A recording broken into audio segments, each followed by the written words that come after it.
Live from beautiful downtown Bastrop, it's time for the Stage Select, starring Julian Titus and Justin Ham. What could this possibly be? Seems a lot like a podcast. Wonder what specifically. Talking about video games. With your hosts, you're in good hands. Not more of the same. Now we'll jump right in. So expect the unexpected and more. Now we'll get grooving. Never know who's gonna walk through the door. There just might be some tragedy. It's just having fun with a special guest. Time for Stage Select. And here are your hosts, Julian Titus and Justin Ham. Welcome, one and all, to the Stage Select. I'm Julian Titus. And I'm Justin Ham. Hi. Julian, have you seen my Harry Kane yet? No. Well, I did see the name in the call. Yeah. Yeah. I just got Harry Kane today. He is now the number 6 of 12 of the Coke stickers. Okay. Yeah. It was fun His to name's walk really around. Harry Kane. Yeah. From England. Okay. Yeah. That's his real name. He's a I'd soccer probably do man. something about that. Yeah. Well, Especially if I'm like a person of like right note. Right. Yeah. Yeah. Or just change it to Harold. No, I go by Harold. Thank you. Yeah. That works. That works because then it's not like an obvious, like it's like, calling yourself Richard instead of going by Right. Dick. Yeah, exactly. We know someone like that. Yeah, exactly. It makes sense. Because that way it's not completely obvious that your entire reason for being is that you're just one big dick joke. Yeah. I had a strange feeling in the pit of my stomach. Cold. Cold like the shoulder of my ex-wife. It felt like someone, somewhere, was talking about me. Me, Richard Harden, private detective. I mean, it was very fun. My big thing when I got him today on the sticker was like, I can't believe the big thing is Harry. Yeah, well, I can't believe Coke approved this, given the obvious innuendo here. Right. Like, it just seems insane. Just leave that guy out of the promotion. Maybe, or just get a different guy from England. There's got to be more guys than that from England. What is there, like 7 dudes from England? I don't know. At least 7. It's got to be. But yeah, he was from the English team. Yeah, I'm still slowly collecting them. I've been drinking, when I get a pop, which is like once a day. I've been seeing. I've gotten a couple repeats. I did find the guy that I lost. I can't remember his name, but I did find him. So we're at 6 of 12. We're halfway there. We're getting there. We're gonna do this thing, Julian. But it was very fun to walk around and ask people if they have seen my Harry Kane, and then showing that. That was fun. That feels like it should be an HR violation, but it was fine. Yeah. I only did it to people I know. They know me. It's fine. It's okay. Yeah. Namely, like 2 people. And they both found it funny. Yeah. No, Yeah. It's very funny. Yeah. Thank you. Thank you. I tried. 2026, it shouldn't be Harry. Well, it's Harry. What are you going to do? Let's be done. Oh, man. I hope he's God, I doing hate well, that Harry name. That's my Kane. dad's name. What's that? I hate that name. That's my dad's name. Oh, is it? I see. I'm sorry.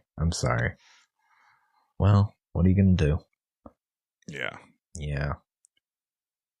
Actually, what I'm going to do, Okay. kicking off this episode, is asking for help from the listeners and the universe at large, because I need $10,000, Justin. Oh, really? Yes. Okay. Need. It's not a want. It's a vital need. Okay. Starting a GoFundMe Okay. so that because Stern Pinball announced this week the Transformers pinball machine. Oh, okay.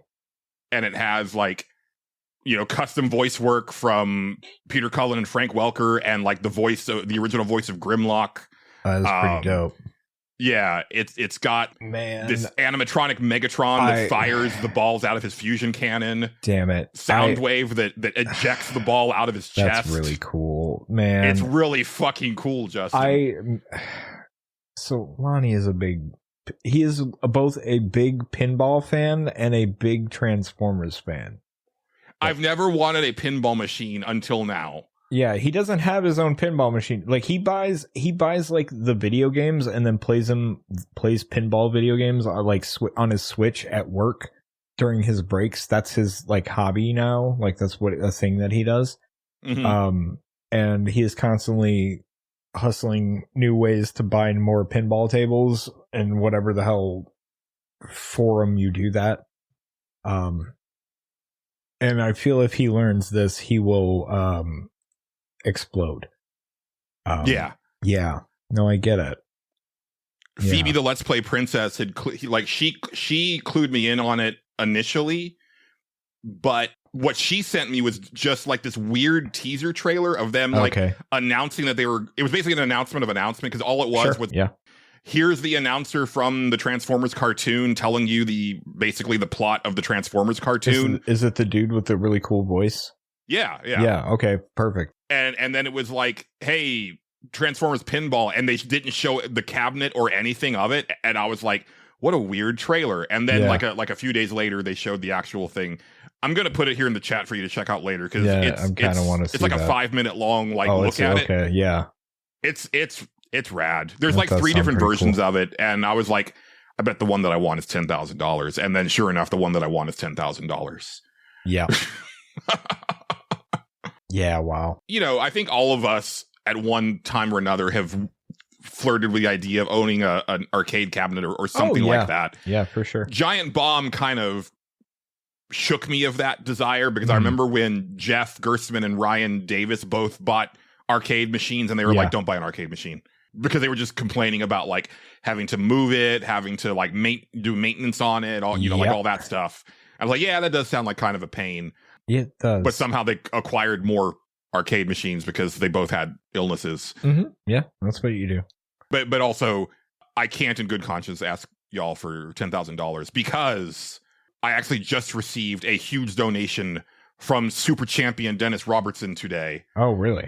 Who has already supported the show at an ungodly degree. Was it for $10,000? No. Oh. But enough to buy a Rodecaster Pro for myself. Oh, wow. Okay. To really upgrade the apparatus on my end, and that's the thing that I've really been wanting to do for a while now. Yeah. And just, it's been like kind of out of my price range. And he was like, sent the money for a Rodecaster. And I was like, awesome. I don't deserve that. So we're going to have to come up with like another like special super parasocial episode of Suffer Select for him sometime soon. Yeah. That's probably hoping to get that kind of handled in the next couple of weeks. I also need to switch over to the new laptop. I just been dragging my ass on it. I get it. I have been doing a lot of show stuff on the back end, as far as like script writing or like you've had a lot of ideas this week. I did. I've received multiple texts of I have this idea, and I'm like, okay, yeah. To where, and then Justin's response is, I guess, all right, or the equivalent. It's just like the most blasé, like, fine, yeah, sure. Like, okay, all right. That's just me. It's like, I thought that was pretty good. That's just me by a text.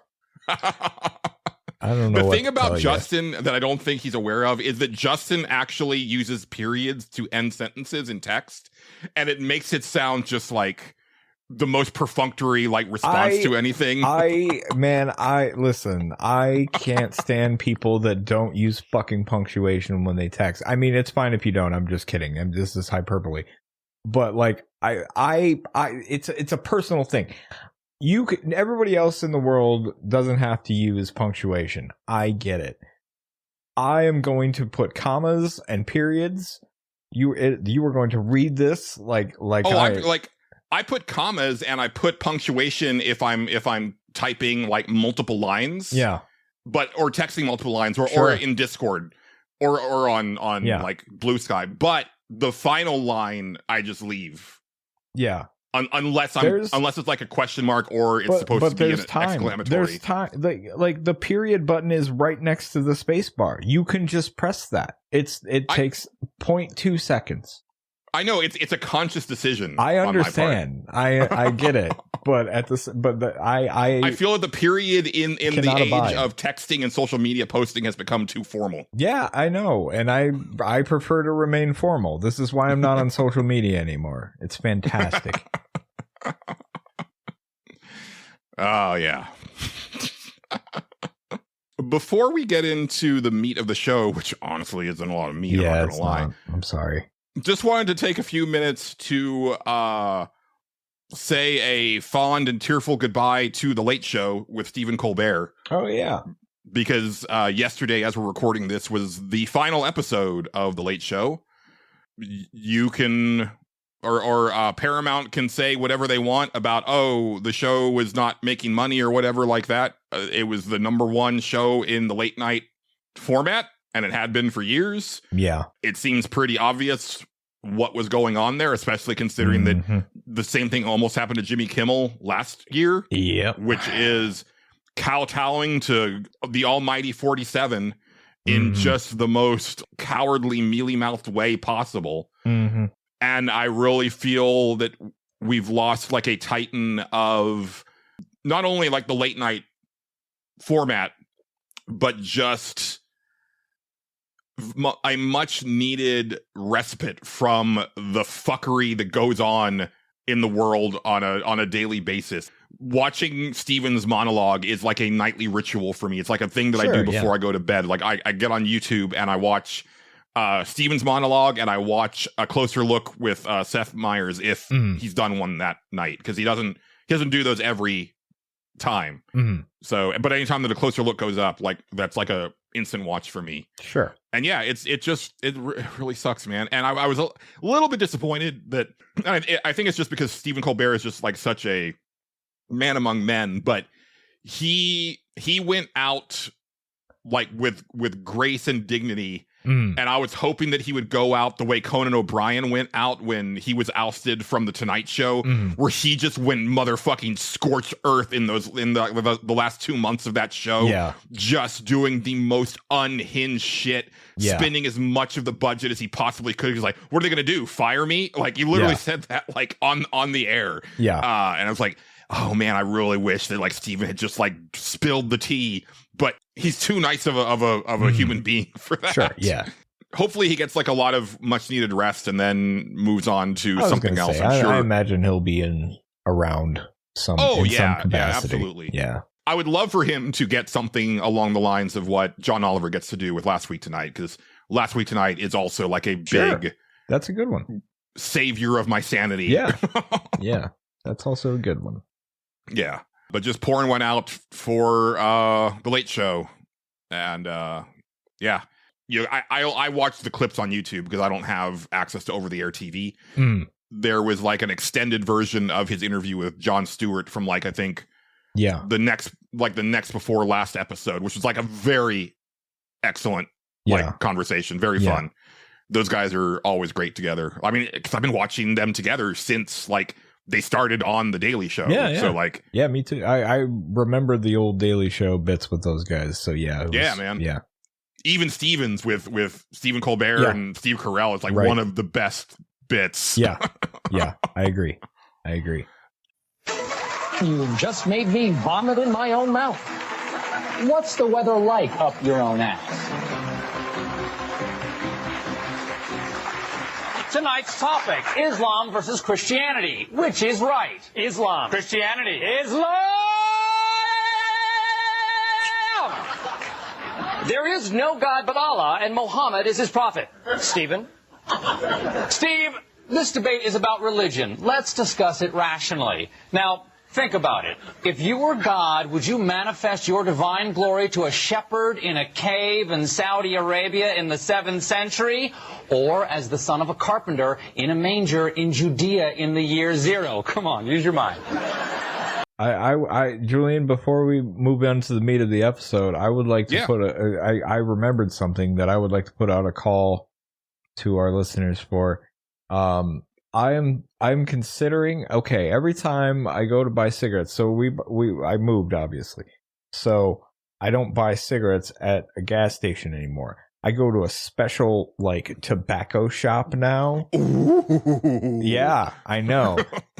Don't get too excited. It's mostly just pot stuff, and they have to sell it like that. It's really funny. That's what I was figuring. Yeah. But I mean, they have cigarettes, but they have a whole.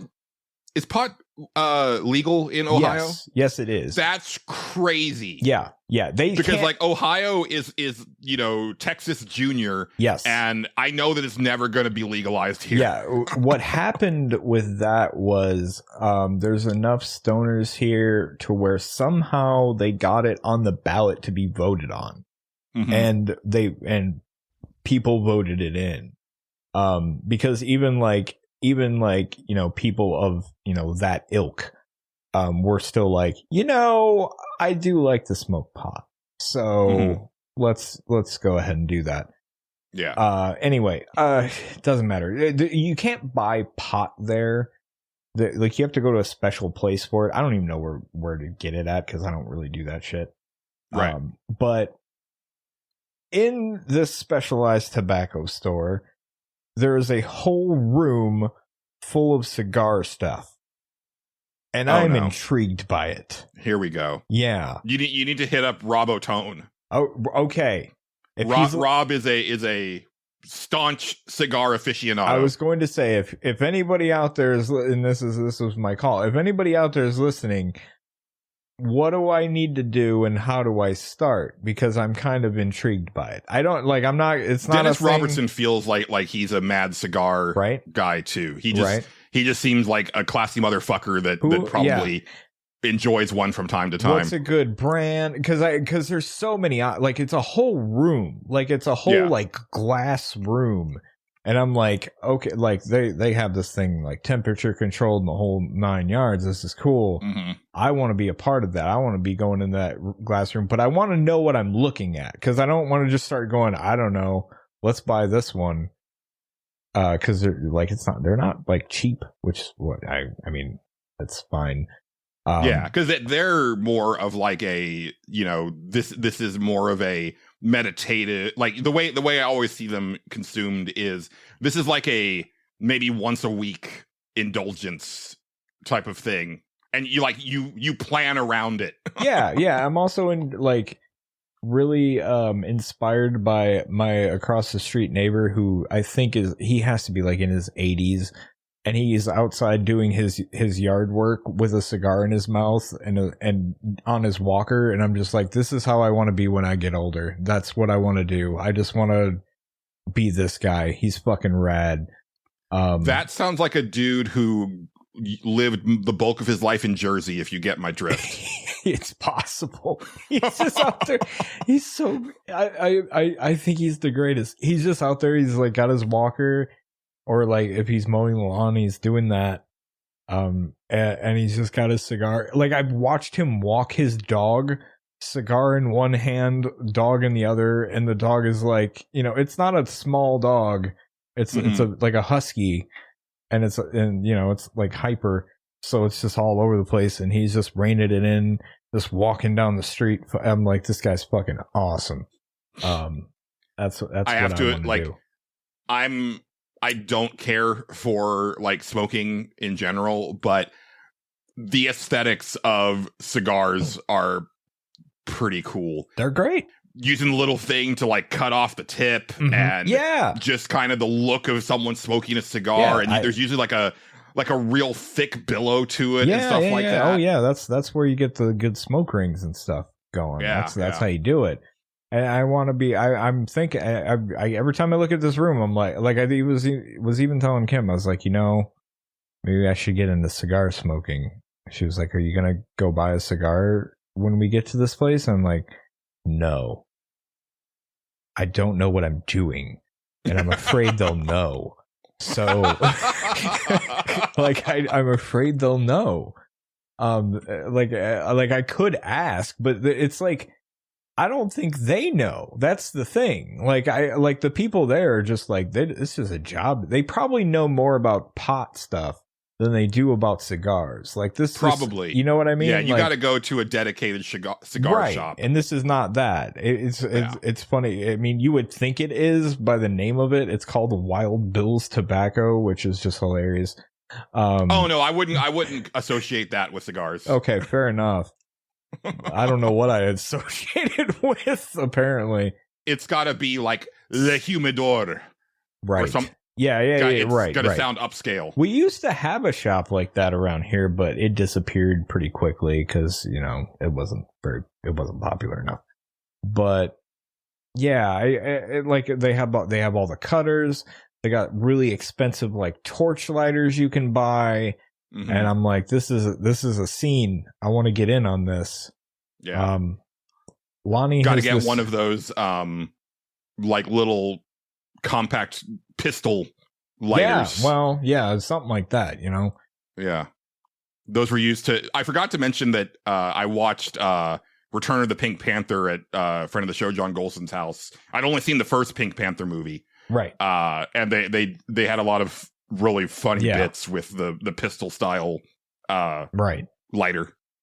Lonnie was discussing with me how he would like to get into smoking a pipe. I was like, that's another scene. It's not as popular. That's just a little aisle there. You can there's just some pipes there you can go down.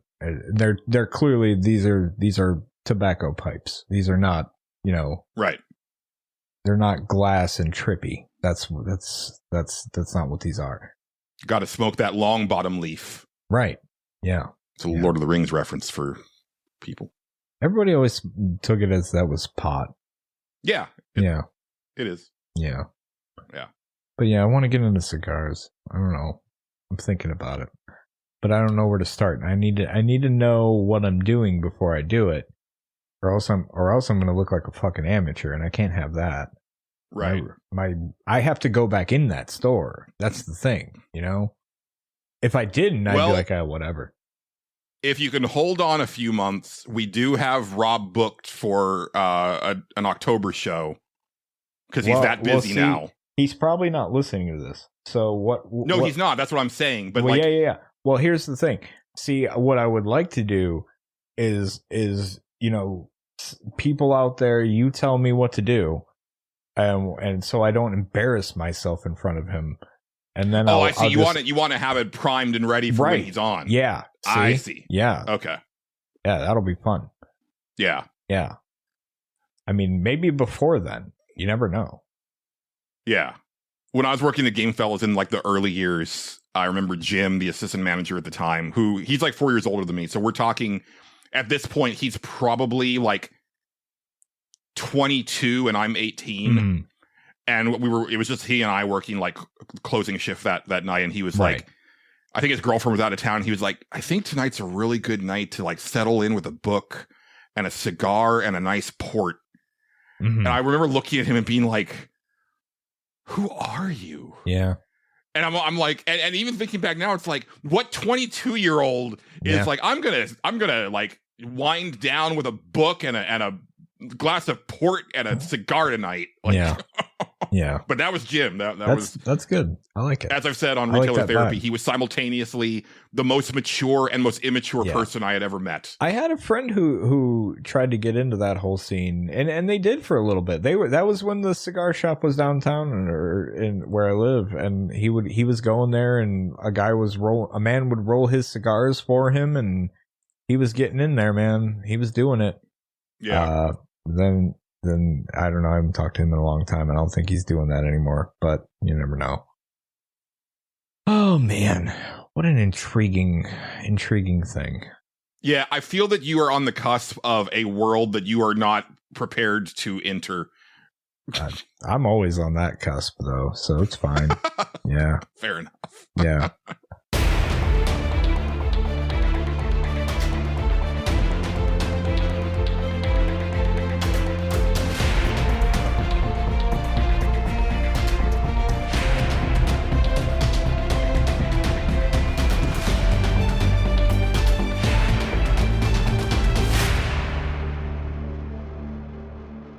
Well, I only have one thing, and I can go deep on it. But before that, because spoiler alert, Justin didn't play anything. I didn't do shit. I apologize to all. Like, I had seriously this week, like 5 total hours where I'm like, oh, I'm free to do what I want. And that's about it. And I'm like, that's not enough time to get into anything. I was like, this sucks. Oh man. So I had a question, because I was like, I thought for sure you were going to come in here having either played Forza Horizon 6 or Zero Parades or both. Yeah. Because like those are 2 games that I was like, okay, these are ones that Justin is going to check out. Yeah. I forgot Zero Parades. Well, they told me it came out, and then like I said, I just haven't had time. Right. Well, for like 5 hours by yourself, like that's you can get some races in Forza for sure. Yeah, but I forgot. I didn't even know it came out until like I think it was like 2 days ago when I was like, "Oh, that came out." Okay, because I haven't been paying attention.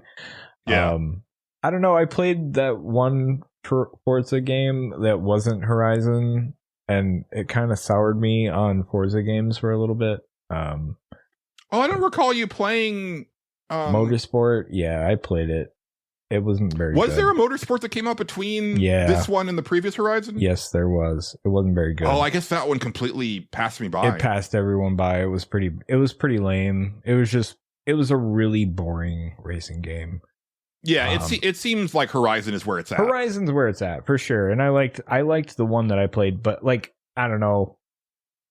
That's a series that like if I will play if I have nothing better to do. If that makes sense. Like when I played it the last time, I was like, yeah, that's fine. I'll play that. Yeah. I don't know. I will say that I don't regret canceling Game Pass because it was getting too expensive. Yeah. And honestly, like there has not been a lot of like the stuff that I've played this year, like very little of it was on Game Pass. Yep. So it's like there hasn't been like a lot of stuff where it's like, oh man, I don't get to play that. And like the stuff that's coming to Xbox that I'm interested in, it's like, yeah, I can just buy those outright and still, and yeah, that's cheaper than spending $30 a month on Game Pass. But it does keep me from sampling certain things that I would never purchase myself, but would try if I had access to. And Forza Horizon is definitely one of those where it's like, oh, I would like to play that for a few hours if I had access to it, but I'm not going to buy it. That was the other thing. Yeah, I did have Game Pass when that was there, and I don't have that now. I got rid of it because I was the same way. I was just like, I'm either going to buy these games or I'm just, I don't care enough about what they're putting out right now that it seems worth it. And it just, the cost to ratio thing just doesn't really seem worth my time, honestly. So I canceled it a few months back, and I've been completely fine with that. Yeah. So yeah, that is a big aspect actually. Because when I played the first one, it was on Game Pass. It was free or free enough. Part I of guess. You know. Anyway, I didn't do anything. So, and I don't know why I do this, because I do this a lot.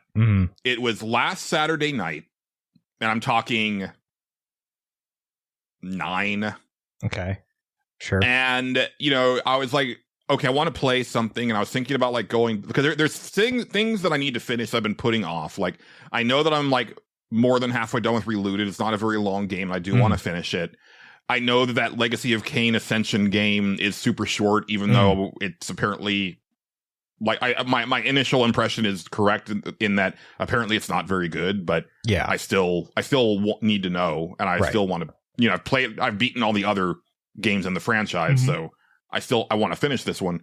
And then like, Staros, like I really loved those first few sessions, and I intend to go back, but I was like, I don't know, man. I'm not feeling like a super action-y shooter right now. And then I got it into my head. It's like, I should look at what's on my shelf backlog-wise. So what I did recently is, because I was running out of space for my PS5 games, because I have my PS5 and PS4 games out in the living room. Sure.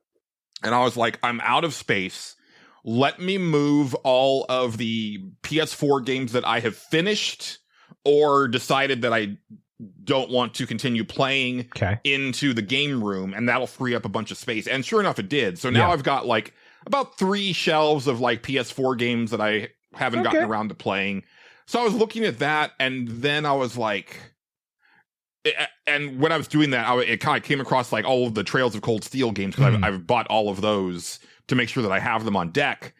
And I was like, oh, Trails in the Sky first chapter, which, you know, that remake came out last year, but I hadn't actually like cracked it open yet. I played the demo when the progress carries over, but I didn't even finish the demo. I just like played a little bit of it. I was like, that sounds kind of good right now, actually. So, you know, I did I installed it, you know, patched it and whatever, started it Saturday night, and my save file from the demo, which again carries over, had 3 hours on the clock. Okay.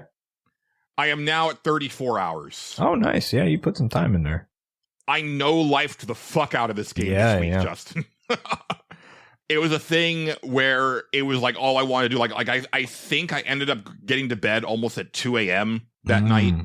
And then again the next night. And keep in mind that I also played a good chunk of it like that day. Right.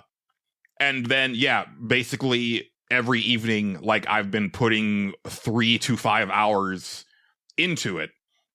Okay. Now, for those who are not familiar with the series, and I think when I played Trails of Cold Steel 1, that was like, we were still on Nerds Without Pants, and I want to say that might have been actually a couple years before the show ended. So it's been a bit. Because my intention was, because I really love Trails of Cold Steel 1, and then I was like, okay, because I think they announced that like the Crossbell arc, which was the arc that came out before Trails of Cold Steel, was getting translated and brought out. So I was like, I'll go back there, because at that time, you know, the original Trails in the Sky trilogy was only on Steam, or PSP, and I was like, okay, especially back then, I was like, I'm not gonna play a computer game, so that's not feasible for me to go back and play those. But I'll go back and play this previous arc, because it's only 2 games, and so I started the first of the Crossbell games, which I can't remember if that's Trails to Azure or Trails to Zero. It's one or the other. I have no idea. The naming gets weird. But I probably put about like 10-ish plus hours into that, and then I think for whatever reason I got pulled on to something else. But then in the interim, because I intended to go back, and then it was like, oh, they announced the remake of Trails in the Sky, and I was like, well, okay, there we go. I can now play the whole series, you know, because they've already announced the sequel is coming out this year, and then so the third one will probably be, if not next year, then a year past that or something like that. So I was like, okay, this is the perfect time. Like I can actually now do the thing, which is, because apparently the Cold Steel games, as you get deeper into that story, like it's got like a Avengers Endgame level of holy shit, everybody's here type of thing, right? And I was like, okay, I do kind of want to see that. And so the thing that I'm again just blown away by with this series is something that is unique among other RPGs that come from Japan. So, you know, the genesis of the video game RPG, it all comes from Dungeons and Dragons, right? And so you had like in Japan, you had Dragon Quest and Final Fantasy. You know, those were like the first like kind of Japanese takes on the Dungeons and Dragons thing, where they kind of took a lot more of like the mechanics of it, and then, you know, they kind of went in a real linear fashion with the story, where then in the West with the computer, you had people, they were taking the mechanics, but they were also trying to emulate as best as they could the free-form nature of the storytelling. Even in those like early gold box games, they're still attempting to do what Baldur's Gate 3 decades later super succeeds on, in the sense of like, you can decide how you want to tackle things, where you want to go, blah, blah, blah, right? It's your story. And so those they were like two very different schools of thought that kind of grew up in different regions on how to handle the role-playing game in video game form. And, you know, you and I both grew up on the Japanese version because we were both console kids, dedicated console kids, right? And then it's like I said on episode 100 when 60 and Addie were here. Then when we discovered like BioWare and right. Bethesda for you, it was like, whoa, what's going on here? I have decisions to make. I have choices. I get to decide how this character grows, you know, with their abilities. Like it's not, everything's not just, you know, you level up and you automatically get this new thing, right? You decide what they get. Right. And that was like revelatory at the time. And I think the other thing that I was so taken with those games was the lore, because it was like Mass Effect and Dragon Age and Fallout. Like it felt like, oh, there is a history here that they have thought about that goes far beyond what we're getting to see. It goes as deep as you want it to go, right? So like when I was playing those BioWare games, I was eating up every bit of those codex entries, right? Like I wanted to know everything about the world of Mass Effect and Dragon Age, and like I just couldn't get enough of it. And then you compare that to something like the Final Fantasy series, right? Where each individual game, they have what feels like just enough lore to handle that story. Right. Like if you think back to Final Fantasy VII, it's like, especially the original version of Final Fantasy VII, it's like the conflict with Wutai and Shinra is like so in the background, and especially if you don't go to Wutai in the original game, it's almost barely mentioned. Yeah, exactly. Right. There's a hint of that, but yeah, not really. You get the sense that it happened, but that's about it. And you got to be kind of paying attention.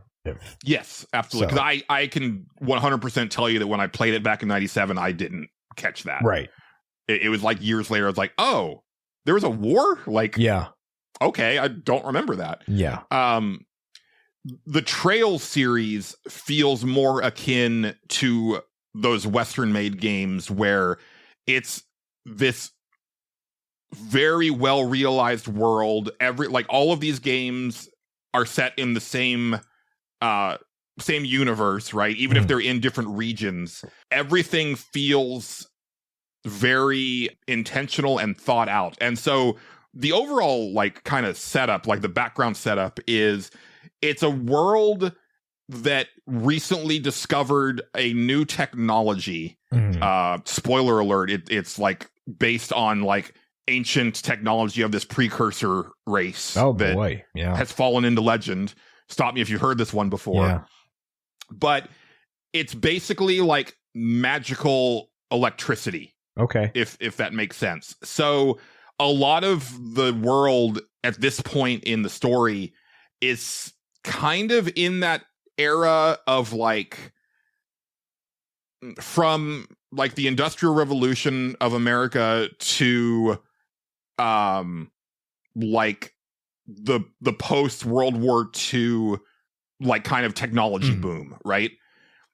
And you can tell that like, oh, this has had like a major impact on industry and the economy and like the way people interact with the world, right? So people went from having local farms and you know like this very like kind of agriculturally based thing to like, oh, now we can ship things across the sea or fly things via airship. And so now it's like industry is taking off in a way and it's changed the way that politics work and stuff like that. And it's a thing where it all just works and it feels very cohesive. Like even, I mean, I don't know how much time has gone between Trails in the Sky first chapter and Trails of Cold Steel. I don't think it's a lot of time. Like if anything, we're talking about like maybe a 4 or 5 year time span between all of these games. So nothing major. But I do remember the Trails of Cold Steel felt a little bit more Cold War-ish as far as like the stuff that they were dealing with. Okay. And because they were starting to have like, oh, now we've got rudimentary computers and stuff like that. Right. And like the beginnings of like an internet and stuff like that. It's all just very, very cool. Yeah. And in this series, you play two characters. There's Estelle Bright, Mhm. and then her adopted brother Joshua, and they like she's the daughter of this like very well-known bracer, and bracers are like, it's a really cool setup actually. They're sort of like an adventurers guild, but more about like just kind of helping the community at large, right? So Okay. they just kind of take on any odd job that the community needs, right? Anything from my dog is missing to there's been a kidnapping to there's this really lethal monster that's like taken over the roadways and no one could get past it. Okay. So Yeah. can you go please take care of that, right? Just all sorts of different types Mm. of jobs that the guild is doing. And it's got a hierarchy, like, you know, you start as a junior bracer and you take like easier jobs and then you get recommended for tougher jobs and stuff like that. Mhm. And so this story revolves around Estelle and Joshua, who have just become junior bracers. Okay. And one of the things that I love about this game, and it was the same for Trails of Cold Steel, because that one is centered around a school, like a military academy, Mhm. is that it is not like a set out to save the world type of story. It is very low stakes. It is very local. Mhm. And this game so far, because it's like broken up into chapters, I'm almost done with chapter 2. Okay. There's like prologue, chapter 1, chapter 2 so far. They're almost done like anime arcs, Okay. where there is an overarching like thing going on. In here, the big thing that's propelling them, well, there's two things that are propelling them. One is their dad goes missing, Sure. and so they're trying to find out what happened to him. But then also they're traveling the land to become senior bracers. And in order to do that, Okay. they need to transfer to each of the different branches and then do enough jobs there to get a recommendation for senior bracer status and then go on to the next branch and so on. So it's allowing them to see the world, but also they're trying to track down the mystery of what happened to their dad. And that stuff is very cool. It's really well written. It's really well acted. The voice acting is somewhere between traditional anime and like very conversational, so it just flows very naturally. It's like it's got like a lot of humor to it. It's got drama where it needs it. One of the things that I love is that your father is like such a well-renowned bracer that everywhere that you go, when you say his name, they're like, "Oh, you're his kids? Yeah. Oh, wow. Well, then we have nothing to worry about because that guy's awesome." Like, Right. Okay. You just see like how his reputation precedes him and you, and it's like this really cool feeling of like, oh wow, we're really following in the footsteps of. I guess, you know, to take the Final Fantasy route, it's like Cloud, you know, Yeah. tagging along with Sephiroth, Right. right? Where it's like everybody's like, oh, it's Sephiroth, like the greatest hero of the war. Right. It's that type of thing. And then, like I had said, because, you know, even though I had only played the demo at the time, I did lobby really hard for the first chapter remake to get best returning game in our Game of the Year discussion, because this is how you do a remake of an old RPG. Sure. So as far as what they've done, because the original games are very they're like the environments are polygonal, but they're all done from like an isometric perspective, and then you have 2D sprites for all of the characters and monsters. So what they've done is they've just like re-rendered all of those 3D environments and then made it to where you're exploring in third person instead of over the head, and then, you know, modeled out all the characters and monsters and everything like that. But it is 1-to-1. It's not like a Final Fantasy VII remake situation where it's like, if I squint, I think I know where I am in relation to the original game. Yeah. I think that's supposed to be this area. No. It's like you can take a screenshot from first chapter remake and put it next to the same place in the original game. And it's like, that's the same place. I'm just looking at it from a different camera angle. Right. And that's amazing. Cool. Yeah, that's awesome. And then they also do, you know, I personally don't like the general shift away from turn-based combat in RPGs that's happened over the last, you know, 10 plus years. Fan of it, but yeah. Yeah. I understand that like there's a wider audience that prefers a more action-based method of playing games. I get it. And if these games want to continue, they either have to find a larger audience or they have to scope the games much smaller to reach a smaller audience. Sure. A la an Octopath Traveler, right? Like those games are not trying to hit double-digit million sales, right? If those games sell 1 or 2 million, they're doing pretty well. I mean, the only hope that you can take from it, though, is that the Atlas games do pretty well, and those are turn-based. Personally, I think there's plenty of examples of there still being a big appetite for turn-based. Yeah. Not just the Atlas games, but RGG switching the Like a Dragon series to turn-based RPG. Yeah, that one. I mean, Expedition 33. Baldur's Gate 3. Yeah, Baldur's Gate 3. Yeah, there's a ton of examples of turn-based is still a thing. People especially because everybody can play it. It doesn't. Not everybody can play probably Expedition 33 because of all the fucking parry bullshit, but you can play a Baldur's Gate 3 because it's just okay. How do you want to take this turn? Exactly. You have it and all the time in the world to do this. It's fine. Yes. So what Trails in the Sky Remake does is that it has a hybrid system. You can and actually Metaphor did this also, but it's deeper in Trails of the Sky. Okay. First chapter. Because all the enemies are just out in the field and you can see them roaming around, which the original game had that as well, but it was just like an icon of an enemy that represented what the overall battle was going to be when you transition. Sure. Here, it's all the enemies that are available on the field are on the field. Okay. And so you can just run up to an enemy and start wailing away on it. And you can just fight that way if you want. Or you can press a button to go into command mode, and then it is the same very deep turn-based system that I really enjoyed in Trails of Cold Steel 1, because these games have a very cool, very deep combat system that even in regular battles, you're thinking about what you want to do because it's all about turn manipulation. Sure. You can see the order of who's coming up. Right. And a lot of your moves revolve around delaying, right? Or stunning an enemy to keep them from taking their turn. Right. There's also different buffs that happen on turns. And if you can knock an enemy out of their buff window, you get that buff instead, right? Oh, nice. Okay. Yeah. So there's a lot going on there, and it's a lot of fun. And you can also do a hybrid. So you can do you can soften up an enemy with just the action combat and then hit the button to go into command mode, and you'll have an advantage in the battle. I personally am not playing it in action mode because I feel that you lose out on about 50% of what you can do with the combat.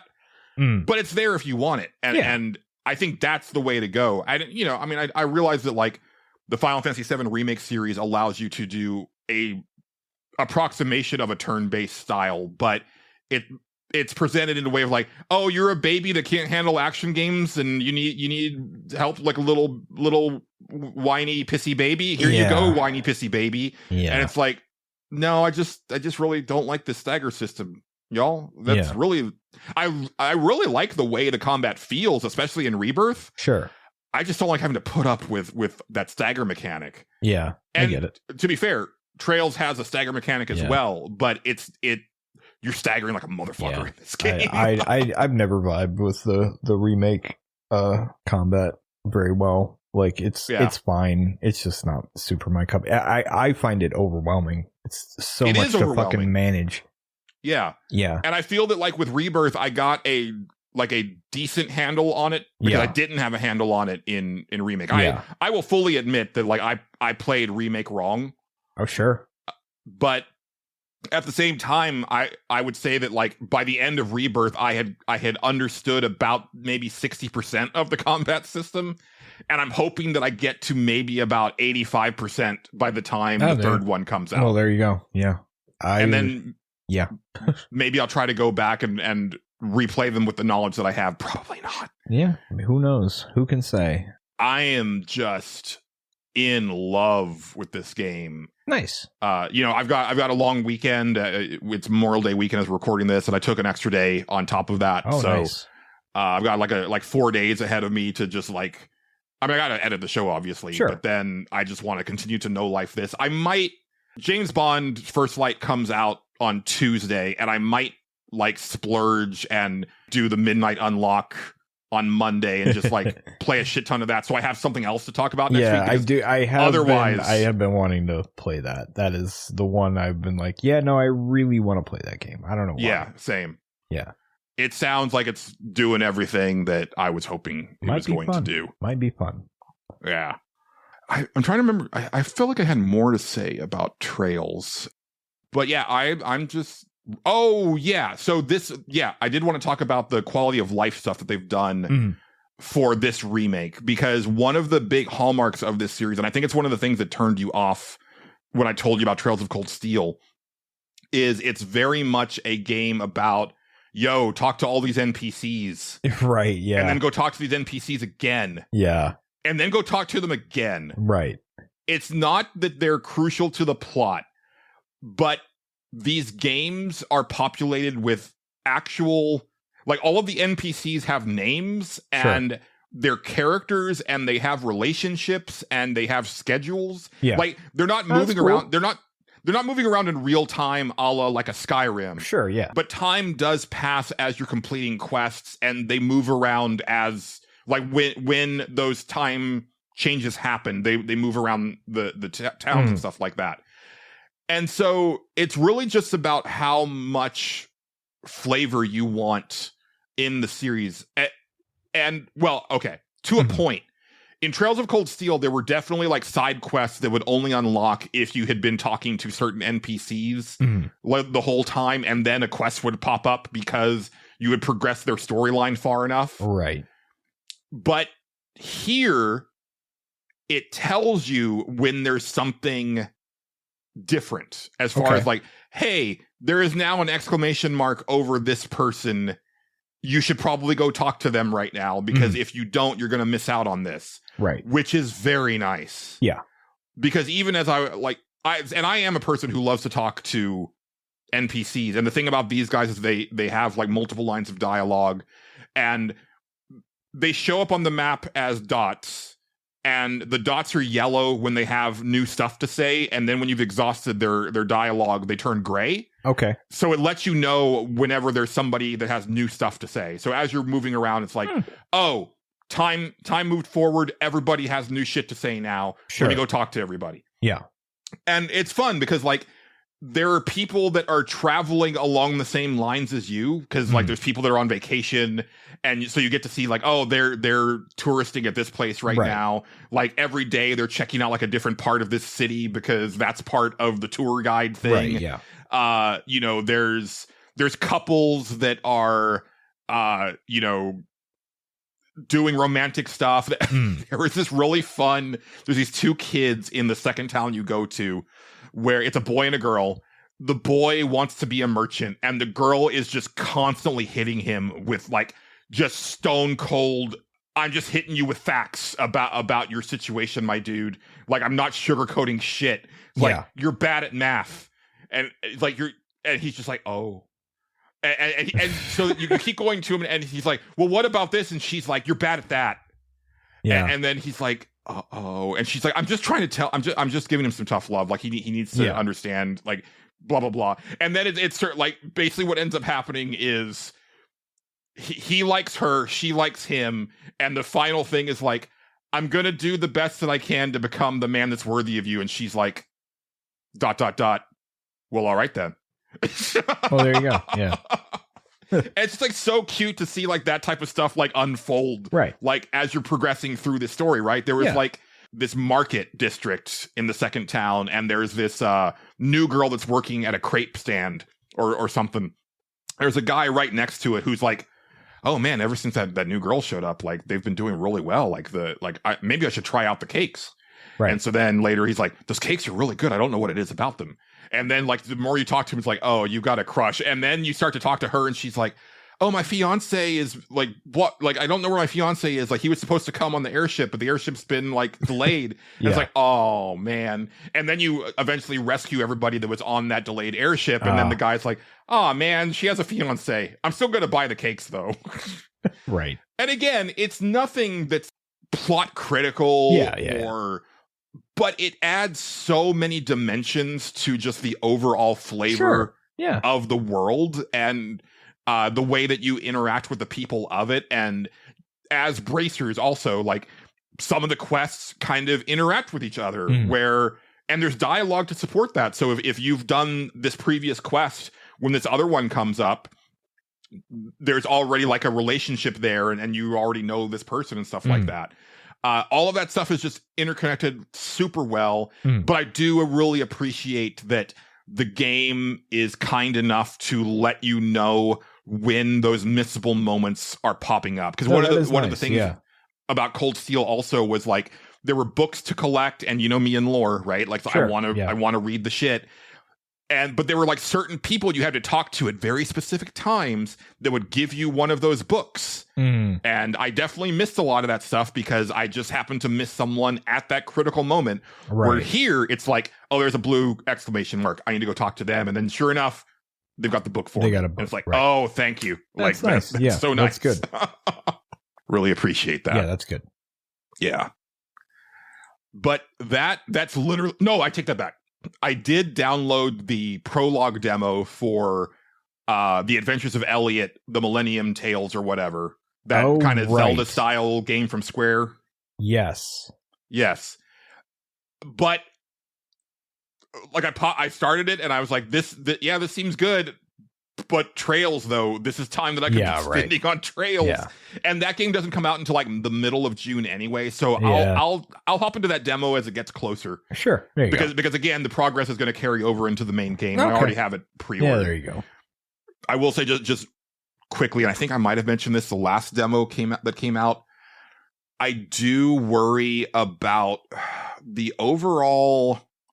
I don't know if it's the localization team at Square Enix or if it's more of the original writers, but all of their RPGs are in danger of sounding identical because they're all doing that like high Middle Ages English thing with your mayhaps and your let me speak to your comrades and you know, like that type of stuff. Like Final Fantasy 14 famously does that, right? Sure. So it kind of made sense why they would do that in 16 because it was like a lot of the same writers. Yeah. But you also have it in the Octopath games. You have it in the Bravely Default games. You have it in that Triangle Strategy game. Dio Field Chronicles. Yeah. And this Adventures of Elliot has it as well. And I'm like, I wish that these felt more distinct from each other as far as like writing goes. Yeah. But that's probably just a me thing. Right. And Justin, I hate to do this to you because it's super unprofessional, but like there wasn't really a better time to do it. Okay. I need to pop off for a doctor's appointment. Oh. So I need to go take care of that. That's weird that your doctor operates at this time of night, but you know, whatever. You know, they're in really high demand. Are you sure this is legal? Yeah, I mean, they came like very well reviewed and everything. Okay, well, it's your funeral.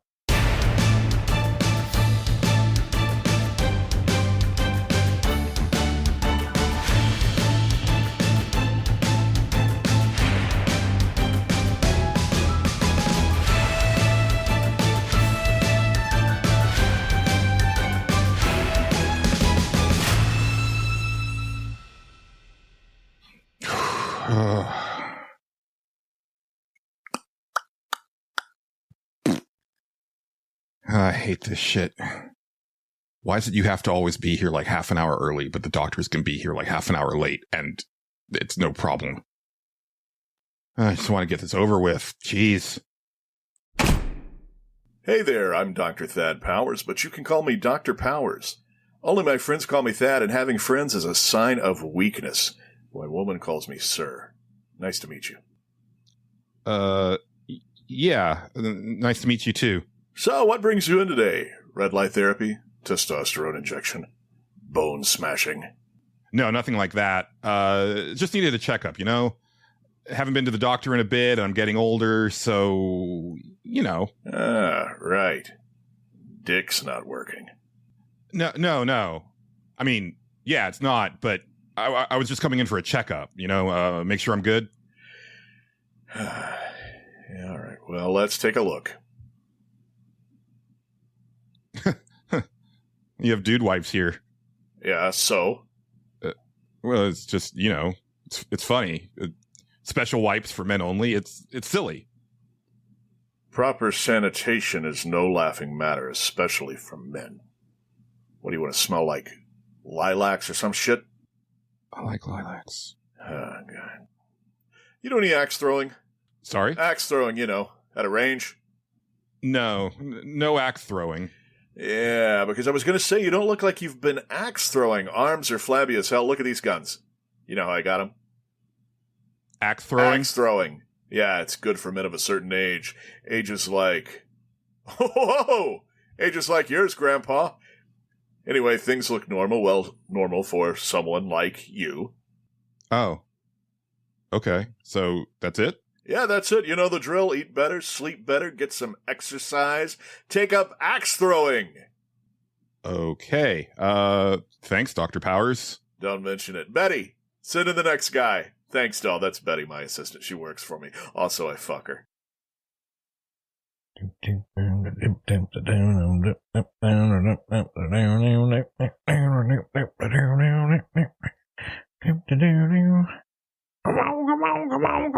on now, to me, baby. Can't you hear that I'm not afraid? Well, why the hell do I have the doors all of a sudden just pop into my fucking head? What the hell is wrong with me? I don't know. Doors are weird. They seem problematic. You know, there was that movie that came out. I didn't watch it, but I don't know. Jim Morrison seems like a real fucking piece of shit. What are you gonna do? What's to be done? Val Kilmer played him. God rest his soul. He died, right? I'm pretty sure he died. I can't remember who died anymore. It's sad. It's true. Half the time I remember an actor, I'm like, are they alive anymore? I don't remember. And then when I know that they're alive, I'm like, oh. I'm either bummed out about it or not. Which I guess that's life, you know. Sometimes you remember somebody's alive and you're like, oh, that's a bummer. We've all been there.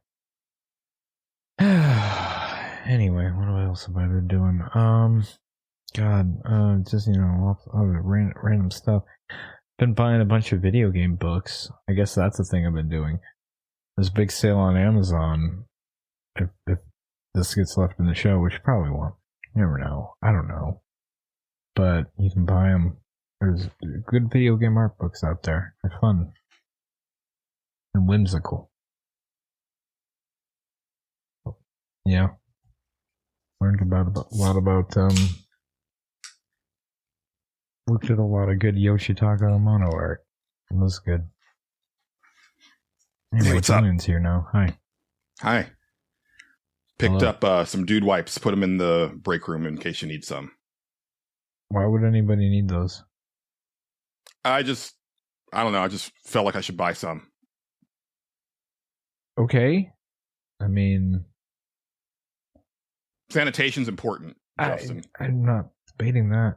I mean, you can just buy regular baby wipes. It's fine. It doesn't make you less of a man. It's okay. Sure. Yeah. Yeah. Yeah. But I got the dude wipes. Yeah. We use baby wipes for a lot of stuff in this house, actually. More than Kim, very big on baby wipes, apparently. I did not know that, but then I started living with them, and they were like, yeah, no. They buy them by, like, like a box. Like, they just order a box, like a case of them. Uh-huh. And so we just have them on hand at all times. And it's a lot, but I mean, they came in handy. Yes, last week after the show, I decided to play a video game for like an hour, and I fucking palm hit this monster off the table and fucking flipped it all the way over upside down. And so that was a whole thing. It didn't hit the rig, did it? No, it didn't hit anything. Okay. It was actually a pretty clean spill for the most part. I was shocked. And I was like, oh, well, I guess I'm going to have to, I went, got paper towels and that got the wetness. And then I baby wiped it up and I was like, these are pretty good. This come in handy. Anyway, baby wipes. You should, why don't we have those? Oh, we got dude wipes. They do the same thing. Yeah, But they're for dudes. I mean, okay, but how much more are they? Oh, I mean, spared no expense. I mean, we do have a budget, Julian. I mean, we're gonna break the bank on these fucking dude wipes. I mean, it's out of control. I just want to try it out. I didn't commit. Like I didn't we don't have like a. You're not ordering cases of them, are you? No. Yeah, it's not like we have a subscription or anything like that. So I didn't know there was a subscription, and now I'm afraid that we do actually have a subscription. And Amazon, you can get like stuff like that. You can just there's an option where you can say like, hey, send this to me at certain intervals or whatever. Yeah, that's right. There is that option. Okay, well, fair enough. All right. Well, Justin. Yeah. I know that we're done with games, but before we move on, I think it's a perfect opportunity to thank our lovely patrons. Okay. We can do that. Yes. We appreciate all of our lovely patrons, but every week we do like to thank the executive producer tier, starting with Dennis Robertson, Super Champion. Thank you once again for the funding of the Roadcaster. Looking forward to setting that up and getting that in the setup. Because that also means so the one thing I forgot to say at the top of the show, this mic that I bought, it's a hybrid. So it has USB and XLR support. Yeah. So with the Roadcaster, I can actually hook it up with XLR, which gives me more. You get to see what that's all about. And then I don't know if it's any, but I don't know. You'll have to tell me. We'll see. We also have Blaine Faya. We have Bill Tucker of A Gamer Looks at 40. We have Dr. Delicious. We have Addy XD. We have 60X Self. We have the Let's Play Princess of Nerds of Broadcast. We have Game Johnson of Retrofits. We have Big Baker. We have Eric Peacock of the Soundtracker Podcast. We have Raymond Crum. We have Matt Jorgensen. We have Andrew Wilson. We have Bookie. We have friend of the show, John Gholson, who we are planning a fun night out for the Masters of the Universe movie. I'm stoked. Yeah, it comes out pretty soon. Soon. Yeah, me and Kim and I were looking at that, and she's actually a bigger He-Man fan than I am, oddly enough, and really wants to go see it. And I was like, I'm down. Let's go. That's surprising for a number. Well, how is Kim older than you? A little bit. Oh yeah, she is. Okay. Yeah, that makes a little bit more sense then, because He-Man is almost too old for me. Yes, Kim because is it came out in 83. Yeah, Kim is older than me. Okay. And she grew up on it and really likes it and was thought of as weird for liking that as a girl. So, and now that who cares?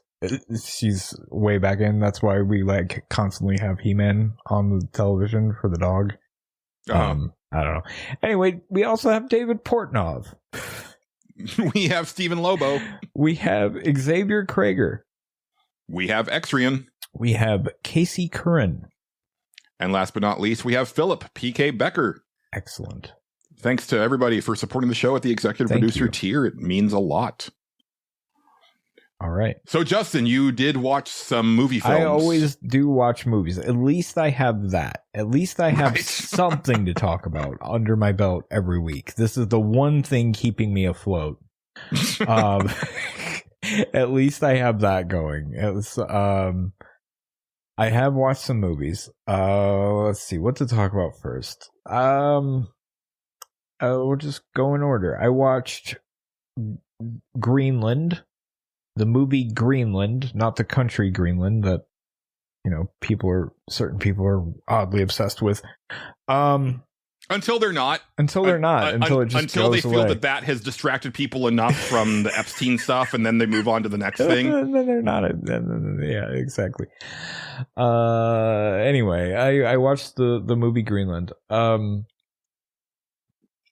That's a good movie. The first one. That's what one. I hear. Yeah, actually, quite a good movie. It's about for those that don't know and have never heard of it or never seen it or whatever. It's about like a man, a Gerard Butler, and he has a family.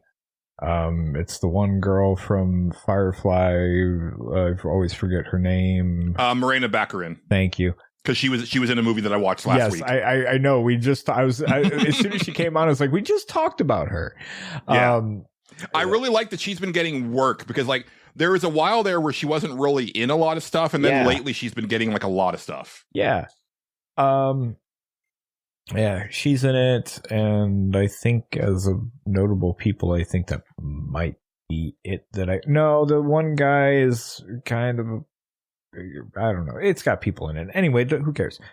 The movie itself is about like a comet is coming into the Earth's atmosphere, and everybody's real excited for this comet. Never seen a comet like it before. It's gonna be real cool to see it. And then the comet does a bad, and it kind of gets like in the atmosphere or something like that, and then little pieces of it start to break off and start to hit the planet. Super not great.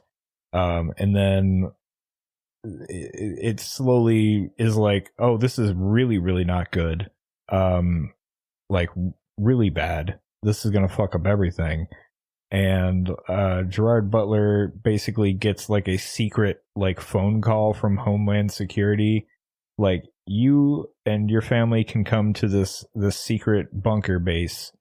You got to get there, and only you and them can come. And then like people hear and see this message because he's having a barbecue while this is all happening, and then so they all react like, hold on, why are you getting this message and not us? That's fucked up. Right. And like that's kind of the premise of the movie is like they are like invited to this thing, other people aren't, and you learn why. Like they're only taking certain people like with certain jobs. Why are they doing that? That's pretty fucked up. Everybody wants to be like, why is the government not telling us all this stuff? It's really weird. And then slowly you learn like, oh, there's actually going to be a real big one that's going to hit. And it's basically kind of the premise of like what supposedly wiped the dinosaurs out, you know, like what they've always theorized. That's going to hit extinction level event, which I learned extinction from level event. Death Stranding. And so they, you know, the title is the movie, The Bunkers in Greenland. So they're trying to fly to there. And it's a whole to do of how they're going to get there and all this other shit. Also, you know, they get there and then like they can't get in because stuff, you know, certain things happen. I won't spoil it. Actually, a really good movie. It definitely, for an end of the world scenario, like you start out like, okay, yeah, it's going to be kind of like a natural disaster movie.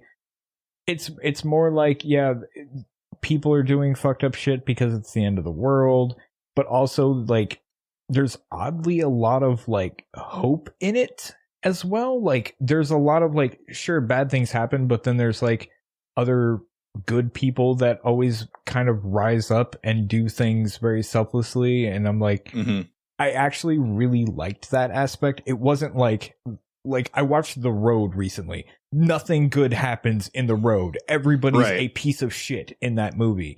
This one was like not like that. And I was like very appreciative of that. Like it definitely has its share of scumbags. You kind of need that because people suck. Yeah, it's accurate. Like that's accurate. That's one thing about the pandemic is that I look at a lot of this type of media in a different way. Yeah. It's like I remember playing The Last of Us Part 2, and there's like that big sequence where you're going into like the hospital part of that city, and like you're seeing like all of the signage of like, you know, people being infected and all this stuff. And I was like, Right.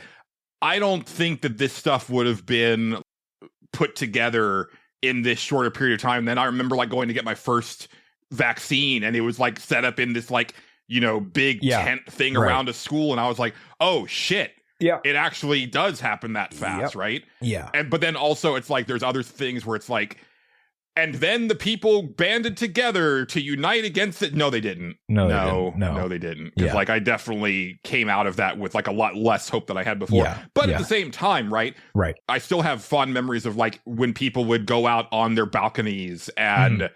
applaud for like, you know, the people in the medical profession and Sure, stuff yeah. like that, right? Like Yeah. there were like a lot of like really heartwarming stories that came out of there, or people just doing like fun, silly stuff to entertain themselves and others. Yeah. But at the same time, yeah, and then there's about like 50% of the people that were just jerks. Yeah. Actually, So you need both. So yeah, Greenland 1, really good movie. I keep specifying Greenland 1. Strange. It's almost like I watched the sequel because I did. Which I saw in the theater. I'm so sorry that happened to you. And I think I know I talked about it on the show because pretty sure you John, he loved the first one and he Yeah. was super excited to see the sequel. And I was like, Yeah. I watched the trailer and I was like, yeah, I didn't realize that there was a first one. And Yeah. the trailer of the second one, I felt like I had seen the first one. So like, yeah, I don't mind. I'll just Yeah, hop sure. in for this Yeah. one. It's not a good movie, Justin. No, it's not. It's wild. Okay, the first movie ends like very kind of like uplifting, and it's kind of hopeful, and it's kind of like it ends very definitively to me. To me, I'm like, no, that's a good ending for this. I like that. Like, and then we avoid all the, you know, dumb like, and that this is what the world became. I didn't really need that. And then like the sequel, like immediately when I seen the ending, I was like, oh, this sequel's not going to be very good, is it? Like I figure like I see where this is going. I don't know why you needed to make a sequel to this. And I was like, but we're going to watch the sequel tomorrow. And because I said we would. So we watched the sequel, and just kind of like instantly, I'm just like, oh boy, yeah, all right, they're living in this bunker now. Like, okay, you know what movie it reminds me of the most? Oddly enough, they're very different movies, but it reminds me of The Happening, the M. Night Shyamalan movie. Oh, I have not seen that one. Where motherfuckers are like running from the wind and shit, Right. like that. It reminds me a lot of the scenarios are like we're gonna cross this rope bridge, of course there's gonna be like wind now. that is the moment that is so indicative of that entire movie. Yeah. So they're crossing this rope bridge that has been crossed by many people at this point. You see lots of people in line to cross this rope bridge. Right. There's multiple of them. Yeah. Right.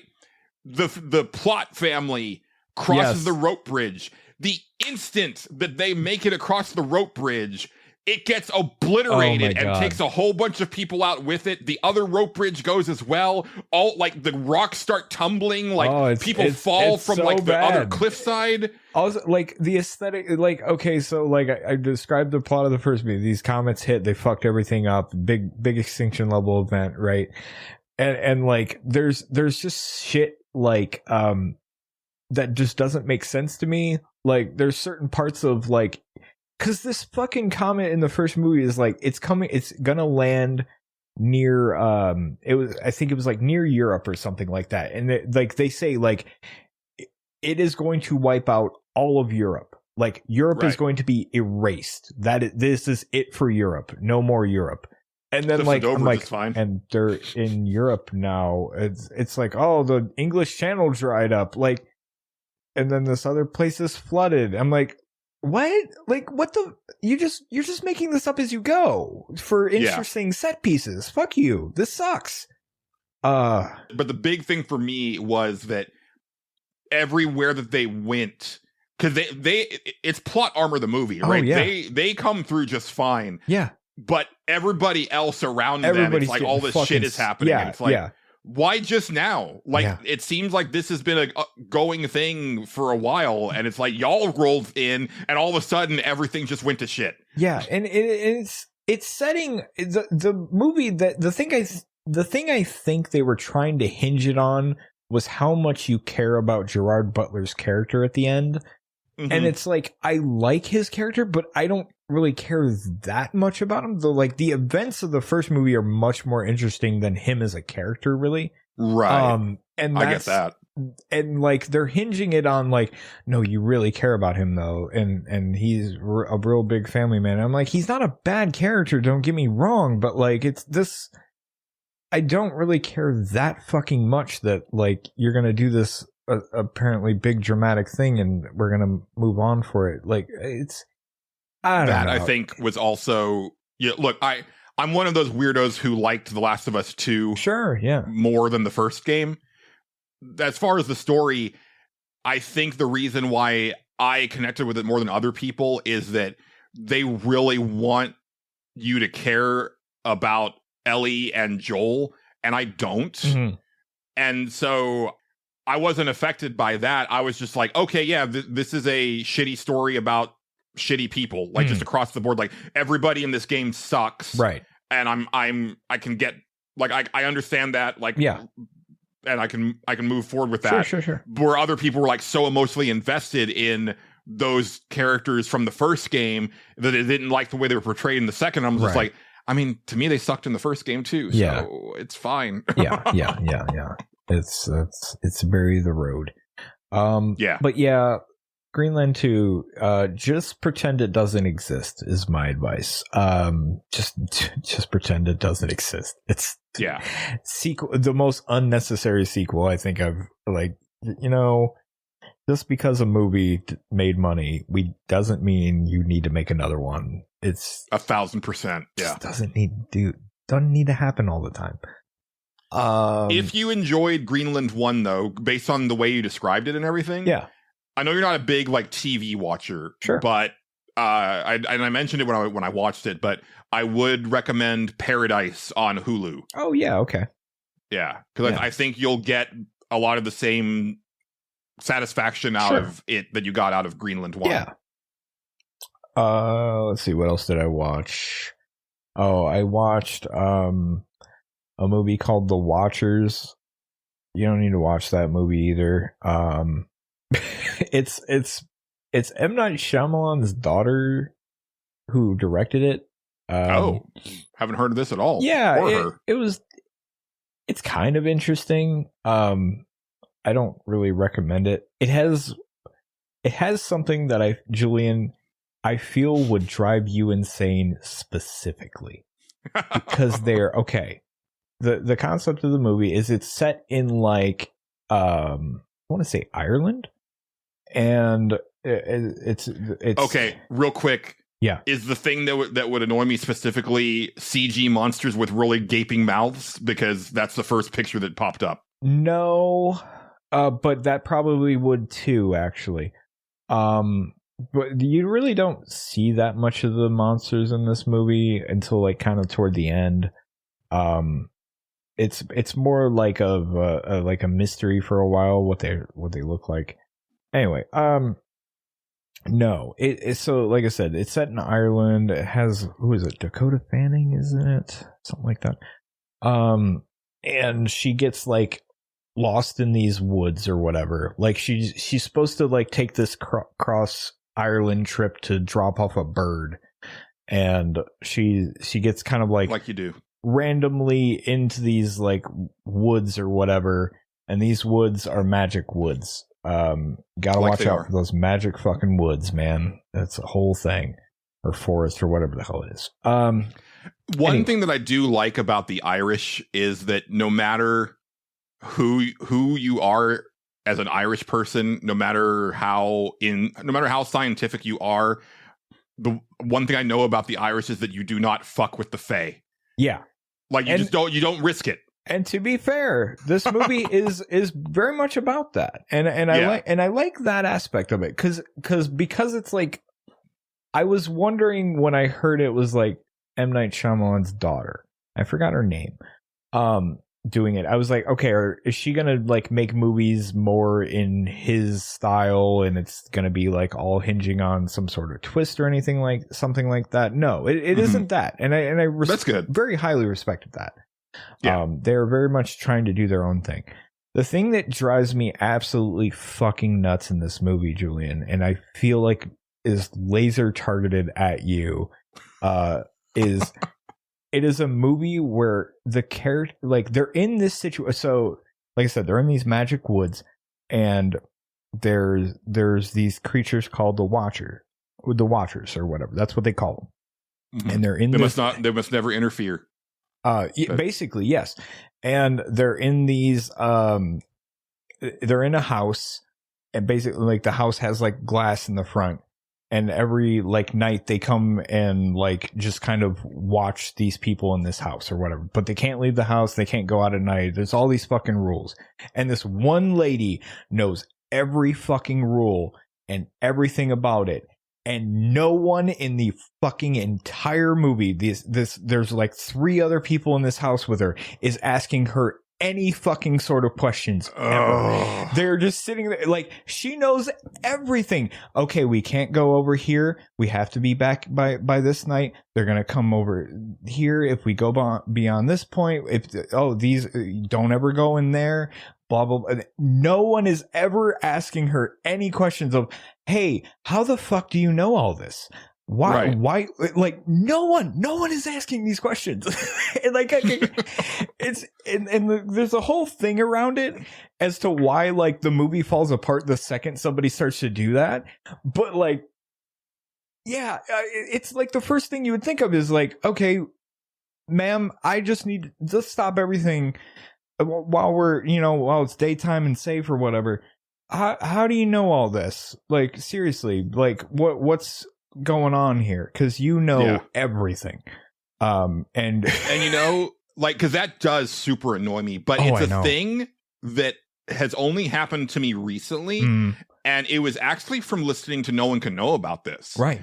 Because in the Final Fantasy VII season, when they're in Cosmo Canyon and it's the whole big, the Red 13 story with Seto and all that stuff, at one point Ryan is like, the only reason that Bugenhagen never told him this is so that we can have this moment right here. Right. Yeah. And that was like this like glass shattering moment where I was like, yeah, that doesn't actually make any sense. Right. Like, yeah. Why would Red 13 have never asked about what happened to his dad? Right. He just assumed all of this stuff. Right. And Bugenhagen never said anything about it because and the reasoning was that, he told me never to tell you or something like that. And it's like, what? Like, and again, it's just for the big emotional reveal. Right, it's like, once you realize that, it's like, that really kind of takes a lot of the oomph out of this scene. Yeah. I mean, the movies overall, it's fine. I just remember getting to the end. How is it well shot? It's decent. It's not terrible. There's some thing like I said, that's my big pet peeve about it is nobody asks any fucking questions ever. They just like totally accept this insane situation that they're in and like slowly find these weird things and like figure a couple other things out. And then, the movie escalates from there. I won't spoil it in case anybody wants to watch it. But yeah, there were certain like it drove me nuts. And then like, yeah, I don't know. I wasn't a big fan of it, but it's a movie you can watch. That reminded me, I don't know why I thought of this when you were talking about that movie, but I don't remember the name of the movie. It's got a weird name, but it's coming out soon, like this summer. Okay. It's Ewan McGregor is in it, and the premise is somehow this neighborhood got transported. Like it's almost like a Silent Hill situation where it's like you go to the edge of town and it just stops. Okay. And you look down and it's like there's another land underneath it. Okay. And in the trailer, it's like all of a sudden there's like dinosaurs running down the street, and I'm like, okay, sold. Yeah. Right. Yeah. No. Okay. Yeah. Sure. Why not? I don't know what's going on with that. Yeah. That sounds kind of fascinating. Yeah. Yeah. This one isn't that. No. I don't know why I had that connection in my head. But no, I respect it. That sounds kind of fun. I would have had a better time watching that. This one, like I said, the other, I don't know. It wasn't super great. It wasn't for me. Let's see, what else did I watch? I feel like I'm forgetting one already, so I will just jump to, I watched the movie Marty Supreme, starring that Timothée Chalamet character, and we talking Doritos Marty Supreme or regular Marty Supreme? Just regular. Okay. Yeah, just regular. I can't with that title. I always think of Taco Bell tacos. Yeah, no, that sounds right. The fun thing about that movie is I went into it very blind. I'd seen the trailer before, and I remember my reaction to the trailer being like, I don't know what the fuck that movie's about. And that was kind of nice. For those that are like me and don't know what it's about, oddly enough, table tennis. Didn't know that. I that's all I knew about it. Okay, yeah. Yeah, it's like and it's a real person. It's like some famous table tennis player. I think it's based off a real person. The guy in the movie's name is different from the real guy it's based on. Okay. Yeah, and I don't know if it's 1-to-1 like this guy's life or not. I think it might be loosely. It's tough to say. It's Hollywood. Inspired by a true story or something like that. You know what I mean?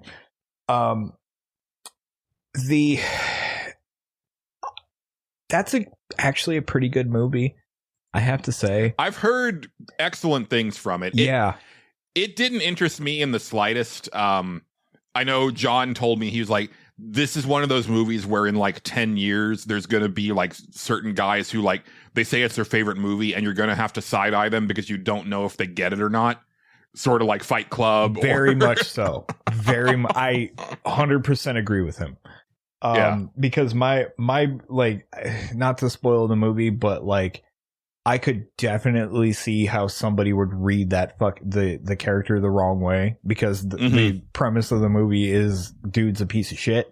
He sucks, and you to me it's very clear that it's very clear that this guy sucks, but I could definitely see how somebody read it the wrong way. It was no, he was a hero, look, and no he is not. And that's kind of, the point of the movie, in my opinion. But I really did like it, despite it having that one fucking asshole in it. What's his name? Kevin O'Leary or some shit.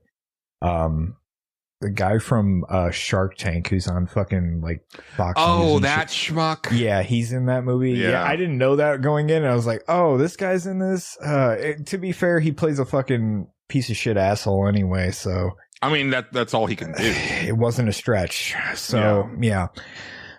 But other than that, the movie is actually quite good. Like I said, it starts out as a ping pong tournament. For minor spoilers, he because it sets up basically the premise of the movie. He goes to this big, he's trying to be the best table tennis player in the world. He wants to be the best, and he's going to represent America, and he's going to this big tournament, and this is going to be his big break, and he fucking loses, and to a Japanese player. The movie's set in the 50s. Okay. So that was that's like a super big deal. It's a super big deal that there is a Japanese player, because there's a travel ban at the time. Right. And there's a lot of animosity right after the war, all this stuff. The Japanese player wins, and he is hailed as a hero back home for beating the American and all this stuff, and all that stuff. So then the rest of the movie begins, and that's the pretty interesting part is when he goes back home and is like, okay, I need my rematch. I need to go do all this stuff. And he's a piece of shit. And he's the movie is basically about him trying to earn enough money to go to the next world championships for table tennis, which is in Tokyo. And it's got a really good pace to it. It's constantly on to the next thing. It is just and then they do this, and then they do this, and then things are like coming back, and like you're constantly like, oh, this is going to come back to haunt him, isn't it? And then yeah, it does, and it's quite good. I really liked that movie. Definitely liked it. So back when I lived in my first apartment, I used to have like movie nights, and I would try to do like movie pairings. We would watch like 2 movies, and I would try to like theme them in some way. So I'm really big about like pairing movies. Sure. Even though I haven't seen Marty Supreme. Yeah. Because this is one that if we did Cinemorons like on a weekly basis, I would get to this at some point. But since we're doing it monthly and we alternate who picks what, it's probably not going to get there. So I am putting the link to a trailer in the chat for you for the 2007 film Ping Pong Playa, which I highly recommend. All right.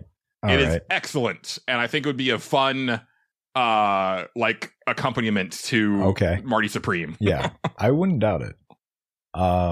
Yeah, Marty Supreme was a good movie. Also really good, really kind of interesting soundtrack, because it's like nothing but 80s songs in this movie set in the 1950s, except where like thematically like that wouldn't be playing in the background. Like if they're playing something in the background, it's not that.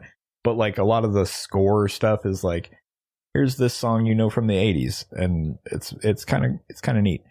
I can go either way on that. Yeah. Like sometimes it really bothers me. Like I haven't seen First Night, starring Heath Ledger, but I know that like the soundtrack part of it just has always put me off. Yeah. Of it having like modern music in there. Sure. But then at the same time, there was I just lost it. There was another movie that did something like, no, not a movie, game in BioShock Infinite. When you have like the a cappella group doing like music from like the 60s and stuff like that, and even up to the 80s, even though like the game is set in like the turn of the century, and it's like, oh, that makes this like feel like really weird and off-putting in a way that I really dig. Yeah. This isn't so much that, it's just kind of what they chose for the music, and it gives it a certain vibe. I kind of dug it. Like I liked it. It's a good movie. I wasn't not sure what to expect from it. Honestly, I was kind of glad I went in as blind as I did, because when it got to like, oh, this is a movie about table tennis, that's fucking not what I thought this was. All right, that's wild that like you didn't even know that part of it. I was like, that's super blind. It's both simultaneously about that and super not about that, if that makes sense. It's interesting. It's a very fascinating film. Like I said, the pacing is like very different and very cool. I really liked it. So yeah. Marty Supreme, pretty good. And then finally, the movie that I'm most high on, that I feel like is a movie tailor-made to me specifically, is the movie called Heretic, starring Hugh Grant, and I don't remember her name at all, but I've only seen her in one other movie, and that was Companion, the girl from Companion. The robot. Yes. I don't remember her name. Yeah, I don't know. But she's in it. Anyway, those are the two notable people in it. Heretic is a horror movie, like I said, starring Hugh Grant. The premise is these Mormon missionaries are doing Mormon missionary things, and they go to talk to Hugh Grant at his home, and things escalate from there. And it's, like I said, very aimed at me, because I know a lot about the LDS church, and a lot of like, there's very early on in the movie an argument that I would constantly make with people of that faith over and over again, and it was like it was weird, because like it was one of those moments in a movie where I'm like I actually like was like, I have argued this exact fucking point with people, and they and then like the counter argument comes in, and I'm like, and they always say that. Like I was like, this is accurate, this is good. It's a good movie. That's a very good movie. It is a very interesting film in the subject of theological debate. And it's the one movie where I'm like, the bad guy is right but he's going way too fucking far. Like, that's basically the whole thing. He's right, in my opinion, but he's going way too far with this. That's where I sit with there's been a lot of movies that I've watched in the last 10 years or so where I'm like, I agree with the villain. It's just they're taking this too far. Yes. Like, I don't know if you ever saw The Kingsman, like the first Kingsman movie. No, I am not. So the premise of what the big bad is doing in that movie is he's a billionaire who has predicted that the world is going to end. And so he has basically built like this super bunker, and like all of his rich friends are paying for access to live in here. And basically since he knows that the world is going, or he thinks that the world is going to end, he's orchestrated it to where he's going to kill off most of the population on the surface, and they're going to kind of hunker down in this bunker until things even out, and then they're going to go back and like rule, right? And I'm like, I agree with part of this, but you're saving the wrong people. Nobody needs your worthless billionaire asses like on the other side of the end of the world. Like, you need to be saving like the people who can actually do shit. This one, the bad guy is essentially, his house is kind of rigged to where, like, if you come in, you basically can't get out unless he lets you out. And so these Mormon missionary girls show up, and he's like, one of their rules, and this is an actual thing, is like, hey, we can't come in your house because unless you have a wife. If you have a wife, we can come in because we're female. We need a female to be present. And that's just the rule. So he goes, oh yeah, I have a wife. She's baking pie right back here. Like, it's fine. Like, just come in. I'll introduce you and the whole thing. And then, they sit down and start talking to him. And like slowly they realize shit's not right. And then he starts to argue religion with him, like very subtly at first. And then slowly, like, you're like, oh, okay, this guy, and you slowly figure out like, no, this guy is, his whole thing was he studied religion, like very, very fervently, and knows a lot of stuff about it. And his whole thing is like, I want to show people the one true religion. And that's kind of the premise of the movie. He's trying to.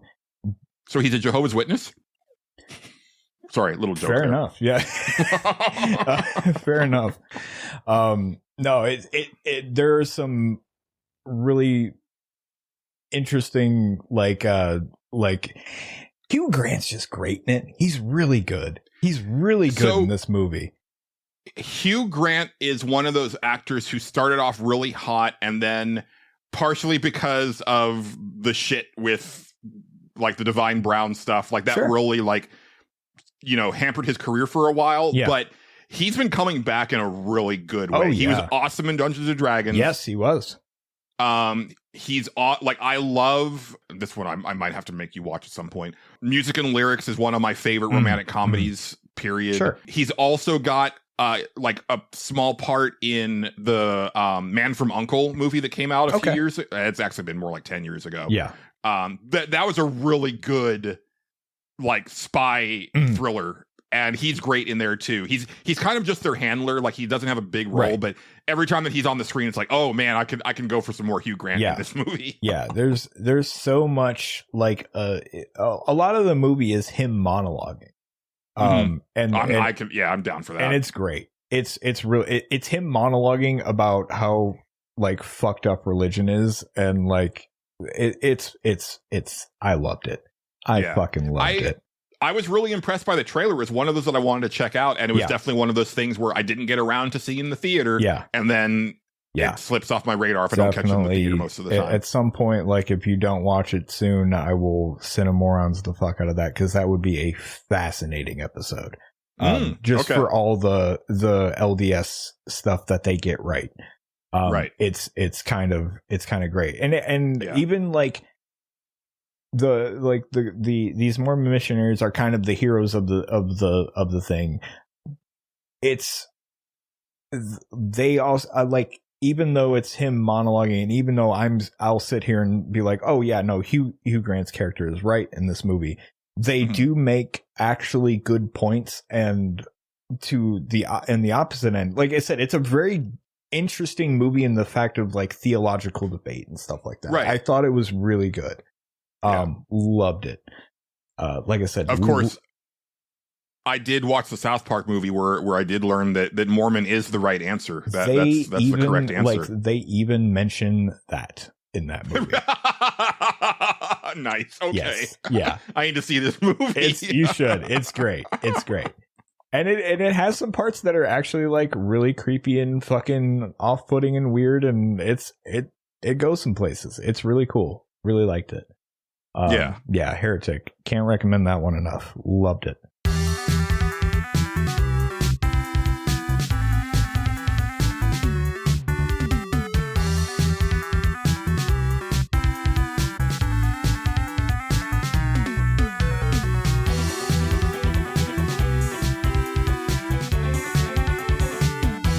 And that was it for me on movies. That is what I watched. Okay. All right. Yeah, I did not check out anything myself. Yeah. I almost for a hot second rented The Lighthouse the other day because there was a lighthouse in Trails in the Sky, and I was like, I should watch The Lighthouse. I've heard good things about that, and then I'd have something else to talk about. And I almost did. I was like, no, but that's like 2 hours that I could be playing. 2 hours. Trails in the Sky. No, I get it.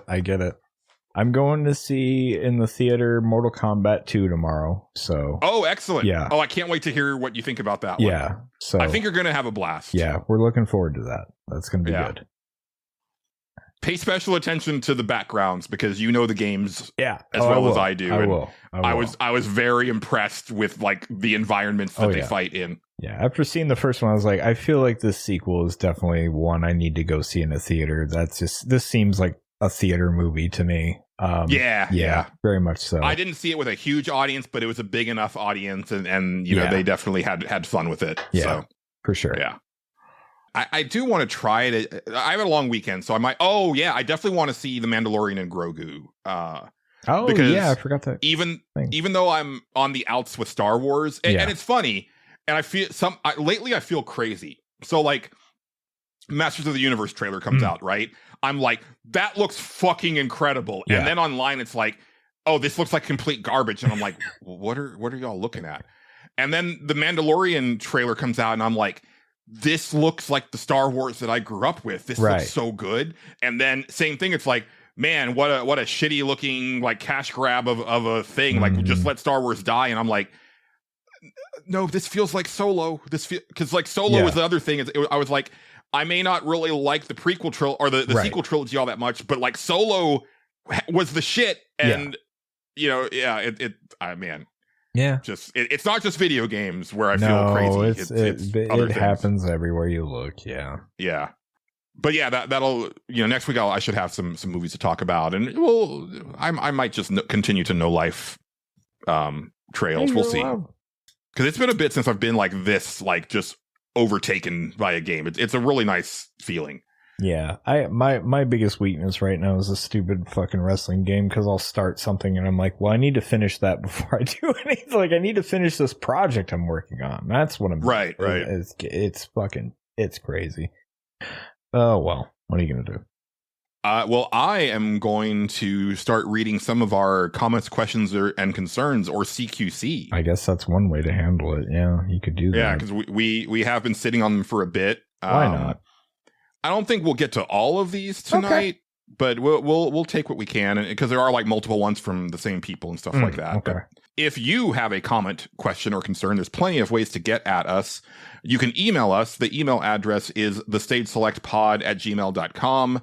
You can comment on the show post on Patreon or YouTube or Spotify, or you can join our Discord, and there is a channel in the Discord for comments, questions, or concerns, which is where all of these come from. Never been a better time to join the Discord. Also, one of the things that I've been having fun with for people is, and this is to everybody, this isn't just for patrons, but I've been putting up either polls in the, so if it's a poll, I put that in the main episode feed, which is like I'll put up polls for like possible episode names for the episode. If I already have a firm title in mind, then in the Patreon feed, I've been putting like alternate titles as I'm editing, Right. Because there's always like a handful of like really good ones every week. First from San Andreas, first time caller here, long time listener.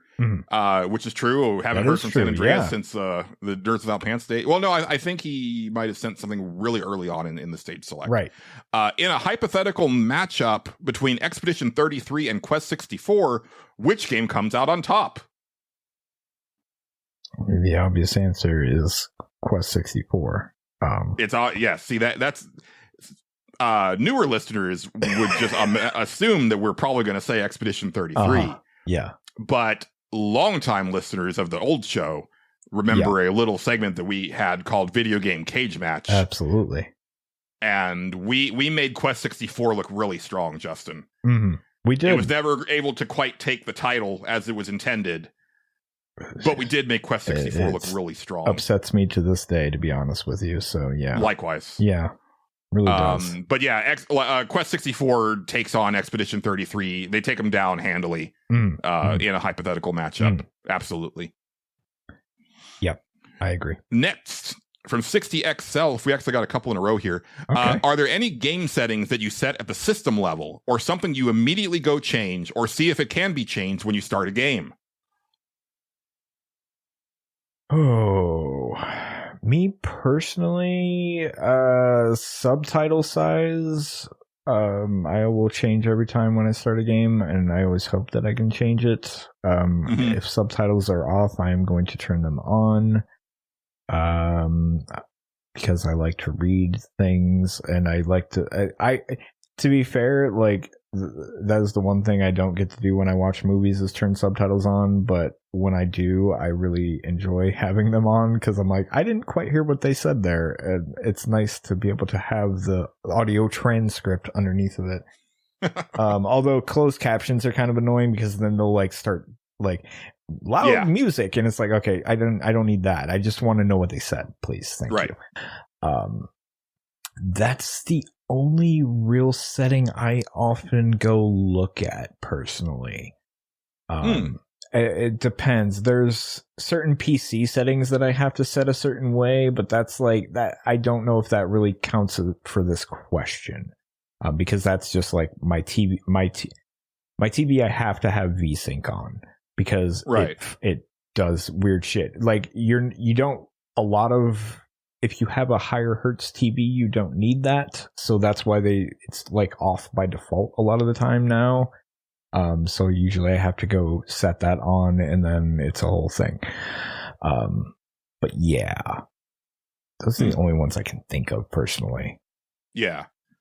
For me, it's similar to you. So I turn subtitles on. I will bump up subtitle and menu fonts whenever it's available. Even though I have like a ginormous TV, there's still plenty of games where I'm like, that font seems smaller than I really think it should be, especially if I'm playing stuff on the Steam Deck. There are games that I would like to buy for PC that I'll look at review. Like there's actually a new like Metroidvania porn game that came out this last week called Cinesistar 2 that looks really cool. Okay, hold on. One of the reviews that I saw was like the text is like unreadable on the Steam Deck, and I was like, well, there goes that idea, because that's also why I didn't want to play Replaced on my Steam Deck. I'm going to get it on Xbox. How do I spell that? I need to see this. It's like sinister, but hold on. Let me hold on. Cinesistar. Is it 2? The second one? Yeah, the sequel just came out. All right. Oh boy. All right. It's one of those weird porn games on Steam where apparently you have to get an outside patch for the naughty stuff, and I don't understand why certain developers do that, because there's plenty of porn games on Steam where just they got the naughty stuff in there. I think a lot of it is this looks Japanese made. Is. So yeah. I think a lot of them that come from Japan just do that by default. Because it it's a lot stricter in Japan. Yeah, I think it always seems to be the ones from abroad that have this exact thing. So right, yeah. Font size is a big thing for me. I also, when it comes to subtitles, if they have the option, I like to have the speaker name turned on, and I like to have different colors for different speakers if they offer that. Right. I'll also like to put a shading box behind the subtitles, because I really don't like it when it's like a white subtitle against like a white background and stuff like that, which, you know, definitely if like the game is set in the snow or has a snow area, that's a big problem. Right. But the big thing, and I do have it set on the system level, but I've noticed with the PS5 and Xbox Series that it doesn't seem to take the way that it did on the PS4 and Xbox One on the system level, which is inverting look. Oh, yeah. And I think I ranted about this on a previous episode. The big thing that I hate these days, it's a new thing that's happened in the last year or so, is you'll start a game for the first time and there's like an initial setup with like a couple options, but you can't go to the actual options because the game just starts from there. And then and the look stuff is never in that initial setup. And so the second that I get control of the character, I'm like, this is wrong. And then I have to pause the game. Yeah. And usually, you know, with those types of games, usually it's like, okay, there's like this story thing going on. I'm having to follow someone or do whatever. Right. And it's like instantly the game feels like shit. And so my experience is touch it for 2 seconds. And then I was like, pause. Let me go into the options. I wish I could have done this before I started the fucking game like I usually do. Right. I hate that shit. Other thing for shooters, I will usually bump the sensitivity on the aiming up by 1 or 2 points. And then I'll dial it in from there. Lately, games have been better about feeling good to me, like kind of right out of the gate, but it's still something that I'll play with a couple times before I kind of dial it in the way that I want. So those are kind of the big ones for me. I'm sorry, Julian. I was listening, but I'm distracted that I've learned of the franchise Street Fighter for the first time right here. I saw that too. That's a weird one because it seems like it's just a really competent fighting game that, you know, I guess the costumes like come off. But there's nothing else adult about it. I don't know, but I'm fast. I'm looking at it. It looks like, pretty good, right? It looks like Alpha 3. Okay, yeah. I don't know. What the fuck? Like, how did I not know this existed? Oh boy. You've been away from the game a bit. There's. I'm constantly. No, I get on here before, like a lot of the time before, like if I'm waiting on Julian, I will go, okay, let me go look at Steam and see what came out in the adult content space this week. But you know, you don't catch everything, man. It's crazy. There's too much. Like this came out in 2023. I never seen it. 2022, 2021. Yeah, I missed all these. Yeah. These are that's wild. Holy shit. Anyway. Yeah, there's a few that I've added to my wish list recently. I mean, the one I seen today before you got on here, Julian, was like a poker one. And I was like, all right, well, I like poker. So, you know. Have you heard of the game Going Over? It actually just came out. Going Over. It's a female wrestling porn game. Okay, well, all right. Now that's okay. Well, Jesus, it's got a lot of futa content in it, but it looks pretty good because it looks like they're actually like pretty legit on like the wrestling shit. Wow. Okay. But you know, but they're special wrestling matches, Justin, where you know things happen during the course of I see that matches. Yeah, I like how it started out pretty normal, like, oh, here's wrestling, and then as I got to the end of the slideshow here, I was like, oh, okay. All right. Well. Yeah. Well, we'll add that to the wish You list. pin Why in a not? different way. Let's say. Mm-hmm. Yeah, that makes Yeah. sense. That checks out. Yeah. Yeah. Less of a guerrilla press and more of a mating press, if you will. A special kind of says press. Yes. Yes. Mm-hmm. Okay, moving on. Next one from 60XL. Is there a game you definitely know you played and finished, but remember almost nothing about? Any specific one that sticks out above others? I'm just going to answer for Justin real quick and say most of them. Most of them. I was just going to say, God, there's tons of games I remember playing, but I remember beating, but I don't remember a single fucking thing about. God, I'm just not. Go ahead, Julian. You answer, and I'll look. I'm just looking at my Steam list. Like, okay, I'm sure there's definitely a few of them on here. See, this is a difficult question for me because I have that weird gamer brain thing where I retain video game shit above all other things. So even games I didn't care that much for or whatever, I still like if you mention a game and I finished it, I will remember stuff about it, right? Sometimes to like weird degrees of like, I remember this NPC name or I remember this character name that isn't the main character or whatever. Probably the best chance I would have of something like this is if I went back through my reviews on Pixelbit, there might be a game in there that I finished for a review and don't remember. But even then, I doubt it. It's a weird thing of mine. There's plenty of movies where there's times when I will start a movie thinking that I have never heard of this movie, never seen it, and get like halfway through it and I'm like, oh, I've seen this. Yeah. But literally halfway through before it starts to look familiar. Oh, yeah. Yeah, absolutely. Just going through here, I remember playing the game NeoCab. I don't remember a thing about it, but I remember you talking about NeoCab. I remember talking about it on a podcast and everything, and I don't remember I don't remember what happens. I know it's about driving like a cab and it's like the future or something. That's and it's kind of like Valhalla-ish, right? Like it's kind of about like the people that you're you're talking to the people in the cab. Different. Yeah, it was cool, but I don't remember a single thing that happens or any of that. God, what else have I definitely I remember Norco actually fairly better than I think I do. Here's one that I remember one thing about the game though. Does that count? Do you remember Troubleshooter, Abandoned Children? I played a lot of that game. I didn't finish it because it was long as hell. Is that Korean strategy RPG? Yes, it's like Korean XCOM. See, this is exactly what I'm talking about. Yeah. I remember. Why do I remember that? I remember it being that, but like I can't remember like anything that happens other than there was a cult obsessed with spoons in it, and I remember thinking that was the spoons. The I funniest remember the spoons. shit ever. Oh man.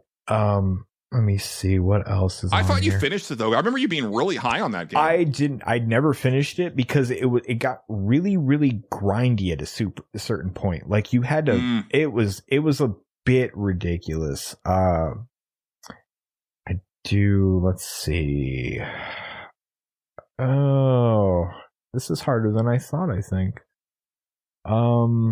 I'm actually surprised, because I would have thought, there's stuff that you finished last year that you don't remember. Oh, there probably is, but I'm just I'm looking and I'm like, I can't remember if there's anything. I'm going through the list here. You know what? I'll amend it. Okay. Because I've played so many porn games at this point, and they start to blur together, and they can be forgettable. Yeah, that's where this lives. There's definitely games where it's if I see a list of everything that I've played, I'm like, I have no memory of what that game is about or even what it looks like. Right. Yeah, there's plenty of that. There was two recently that I actually started watching. Oh, here's the prime example. Now I kind of half-ass remember this game, and I know I liked it. I know I actually really liked it. The game Sleeping Dogs. Yeah. I couldn't tell you a single fucking thing that happens in that game, but I finished it. I played the shit out of Sleeping Dogs. I really liked it. I remember. Don't remember a thing about it. Yeah. See, and then I've only played a little bit of Sleeping Dogs, but it's like I can picture in my head like the sequences of that game that I played. Yeah. See, another one that I recently had, I started watching, like I just turned it on before we went to bed one night. It was Devil May Cry 5. I was like, I finished Devil May Cry 5, and like I woke up in the middle of like some sequence. I was like, I don't remember where the fuck they're at or what they're even doing in this game. Like, I kind of remember how it ends because that was like the big thing, but in between there, I don't remember a single fucking thing about this. Yeah. Yeah. I mean, I remember a lot of that game, but the big takeaways for me was I didn't like the control layout. Sure. Nico was super hot. Yeah. And I liked playing as V a lot, even because I remember like nobody liked V, and I was like, V fucking rules. What are you talking about? Yeah. Ace Combat 7, I remember very little of. You remember JPEG Dog though? Yeah. JPEG Dog and Space Elevator, I do remember that. Yeah. Oh God, Tales of Arise is another one. I loved Tales of Arise. I can't remember a lot of what happened in that game. I really liked it though. I do remember that. So that's a thing. I wish I had finished that one. I really liked what I had played. It was really good. I was really high on it. I can't remember much of what happens though. I remember it goes really fucking weird at a certain point for sure. But yeah, you're right. Porn games are like, yeah, they really start to blend together after a while. Especially because so many of them are like, hey, you're the guy living in this house with your like either roommates or step family, and it's like here you're the brown-headed kid, and here's the brown-headed mom, and the brown-headed like sister who's kind of a bitch to you, and the brown-headed like sister that's like super introverted and nerdy, and then here's your like dude bro friend who may or may not be black, right? Probably not though, probably just white because everybody's white, and then there's probably like the teacher that's hot, and probably it's like you could just like. I just named like 150 games. That's about right. Yeah. Or described rather. Pretty much. I'm sure there's a lot more. If I went through every game that I've ever played, I'm sure it would be staggering. Might have to go back to like 360 era. Yeah. Oh yeah. For sure. Well, next from Dennis75. Okay, guys, how about what are your top favorite large robots excluding Transformers? And what was your first toy/model robot? Large robot? They have to be big? Yeah, because if you remember, Dennis asked us to name like our top 5 kaiju, and we were like, I don't know if I can name 5 kaiju. Yeah. I can name 5 robots that aren't Transformers. That aren't Transformers? Okay. Yeah. They have to be large robots, though. Large robots, yeah. Like, Transformers are bigger. Yeah. Okay. Go ahead. So number 1 for me is Ava Unit 1. Okay. Yeah. That's a good one. That's an all-timer for me. Yeah. 2 is Gypsy Danger from Pacific Rim. Sure. Yeah. I love that design. I can kind of go with whatever for the bottom 3, but I think for 3 I'm going to put Megas XLR. Okay. If you've seen the cartoon Megas XLR, have you seen that one, Justin? It was like no, it didn't run very long. No, it was a Cartoon Network show. It's about like these two they're basically stoners. They're obviously not stoners because it's a cartoon, but they're stoners. They're like heavy metal stoners. Oh, that's ringing a bell now. That build their own mech like out of a car and like some other like parts and stuff. And I also think that they might have like acquired part of it. Yeah. From like they came across like part of a mech. Yeah. And then finished it off with like this car and stuff. Yeah. And that was a very fun series, and that was a very fun mech that I really like. Death Scythe. from Man, Gundam I was Wing. gonna say Death Scythe too. Yeah, I fucking love the design of Death Scythe, man. Yeah. That's an excellent one. Yeah. And then for the last one, I'll go super obscure, and I know Dennis will appreciate this because he's from the same era as me. I'm going to go with the Mighty Orbots, the combiner of the Mighty Orbots cartoon. Okay. Which I forget what that robot's name was when it's combined. I just remember they were called the Mighty Orbots. Okay. All right. I would definitely put Death Scythe on my list. Big O, that was a cool anime. Uh-huh. I thought that was a pretty cool robot because like he had to like slide to do the punches. I always thought that was really fucking cool. That was a neat design. Yeah, Ava Unit 1's a pretty good shout.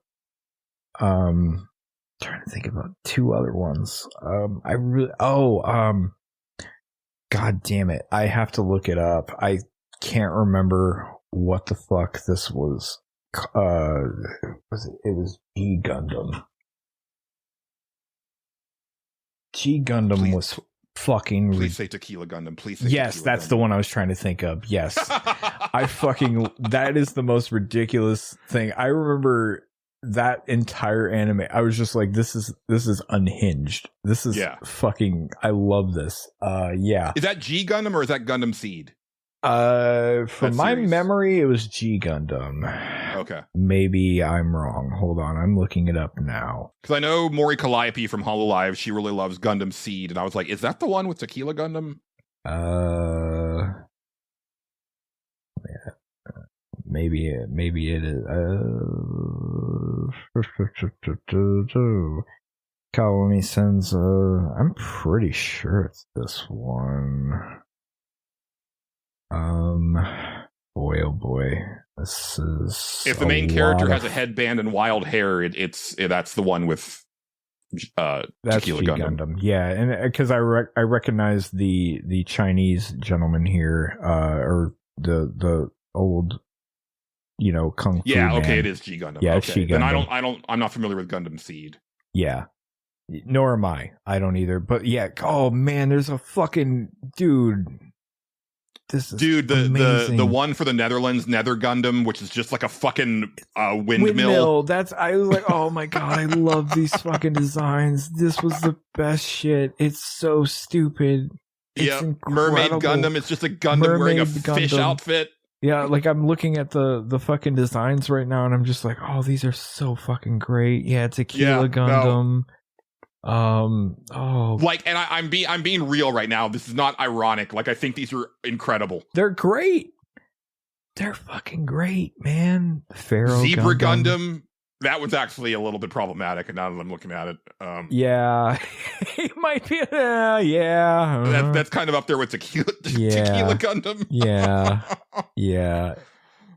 At least Tequila Gundam's a part of that culture that they kind of and they kind of covet. I don't really know. What am I saying?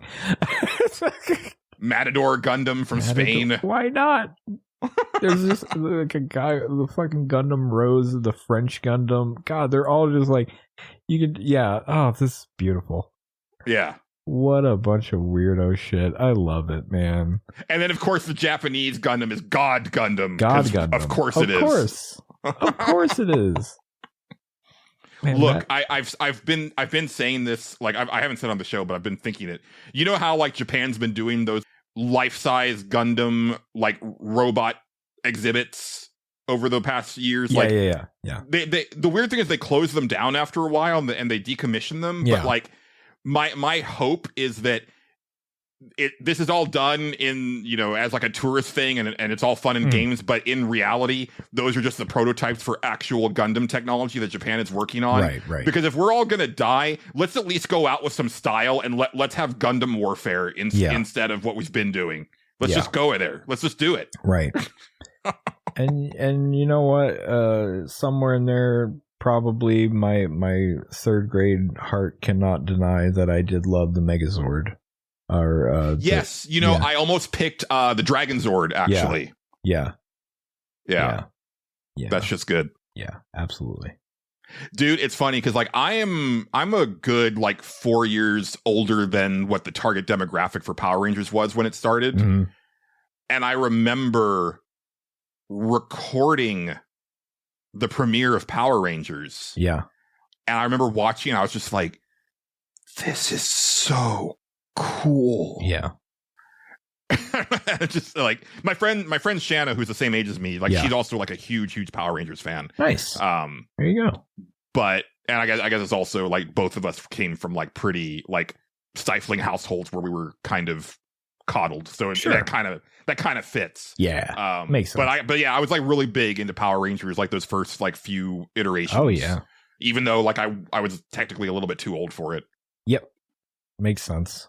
I was Yeah. not. I was the Yeah, you were right in the I was right in the right pocket. in the wheelhouse, trust me. Yeah. But yeah.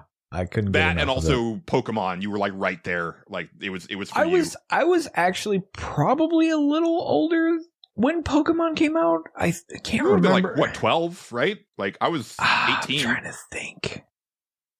What year did that come out? Was it 98. 98? Yeah, I would have been 12. Okay, yeah, you're right. I was. I Yeah. was right in the wheelhouse. Yeah. Absolutely. Like maybe slightly older than like most of the kids that would come in. They were obsessed with it to my store, but not by much. Like Right. you were definitely in that bracket. Oh yeah, for sure. Yeah. Next, from friend of the show, John Gholson, what was the preschool media that the host watched when they were kids? I'm talking Sesame Street, Arthur, Franklin, Mr. Rogers, etc. What is their relationship to that media now, if any? Preschool media. Oh man, I'm trying to think. I mean, Sesame Street is the big obvious one, right? Yeah, Like Sesame that's Street was kinda, great. Yeah, That's pretty much every. everybody's experience. Yeah. Mr. Rogers was a big one for me. Electric Company, which I'm dating myself there. That's Yeah. because that's even a little bit old, like a little bit older than me, but it was still being shown when I was a kid. Yeah. So I watched Electric Company. There's that one that we've talked about that is like a splinter in my mind, driving me insane, that I cannot find. With like we talked about this, right? And everybody was trying to help in the Discord. I couldn't find it, but it's that one that I talked about where it was like this, like, I know the kids go to this like weird shop that has like a bunch of like curios in it. Okay. And I want to say there was like a time travel element to it in some Right. part of it. And I remember that there was some hand writing a message in like the condensation in the window. It was like a sci-fi show for kids. Sure. But yeah, cannot find it. Yeah. Starting to think that I imagined it. Right. Sort of like that Pac-Man Teaches Math show that I saw on PBS once. Yeah. And it's like, did I see that, or is that a fever dream? Oh, Yeah. And that actually leads me to one of the big ones for me. I guess this doesn't count as preschool, though. Like, that's the thing, is like, I think of more of stuff that I was watching when I was in elementary school. Yeah. Square One, which was a math show. Okay. That had it was like a bunch of skits, like they were all math based, Yeah. but they had recurring stuff. So one of the big ones was there was this ongoing detective drama called MathNet, which was a spoof of Dragnet. I feel like I remember that now that you mention it. Yeah, like it had like one of the detectives was Monday because it was Friday on Dragnet. That sounds right. They also had Math Man, which was like a Pac-Man thing, but he would like go through the maze and then come up across a problem, that sounds and then really it would give familiar. you time to decide what the answer was, and then he would either succeed or fail. Yeah. They would have like musical numbers and stuff like that. Very good show. What was that science show? Not Mr. Wizard. Yeah, Mr. Wizard I remember watching when I was very little. It was, man, it's on the tip of my tongue. Let's see. Kid shows 80s. Minus AI. 3-2-1 Contact. Yeah. Okay. That was a big one for me. Yeah, I've never heard of that one. That's interesting. Yeah. And then I think we've talked about some of like the Nickelodeon stuff, like Today's Special. Today's was Special one was of mine. weird. It was fucking weird. Yeah. Yeah. Pinwheel. I don't remember Pinwheel. was another one. That was like the Nickelodeon version of Sesame Street. Okay. Like when Nickelodeon first went on the air. Yeah. Later on, they had Eureka's Castle. I didn't really watch Eureka's Castle was more my wheelhouse. Yeah, that was the one. As soon as you said Nickelodeon stuff, I was like, right, Eureka's Castle. That was a fucking big one for me when I was a kid. Yeah. Yeah, I'm trying to think of. I mean, I still remember that one. Fraggle Rock was a big one for me. I know it's not like a learning show, but like yeah, it's in the same discussion as Sesame Street. Sure, yeah. Yeah. I remember. I will never forget the theme song to this, like ever. Like it's just emblazoned in my brain. Man, it's weird because I was a really fucking weird kid. I would watch stuff like that. I'm stunned. Yeah, I know. So preschool stuff for me, this is 4-year-old me. I'm not saying this to try to seem cool or anything like that. When I was like 4 years old, I would watch so much fucking MTV. And like, I'm not even joking. Like, I would watch a lot of MTV when I was like 4. Like, not old enough. Like, no, when I was like 9 or 10, I watched a lot of MTV. I don't know how I got away with that. Yeah. Because, well, no, I do because I was a latchkey kid. Sure. Because otherwise, yeah, I don't know how I would have. But like, yeah, because I remember watching like the Julie Brown show, the redhead Julie Brown, not downtown Julie Brown.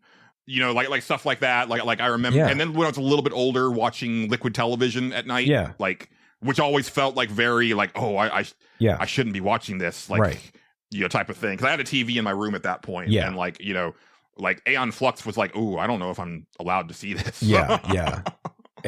I never got into Aeon Flux. Like, I always thought, and I still think the animation and drawing in that show is so off-putting to me. There's something about it that makes me want to vomit. And I'm not saying that like, oh, it's bad.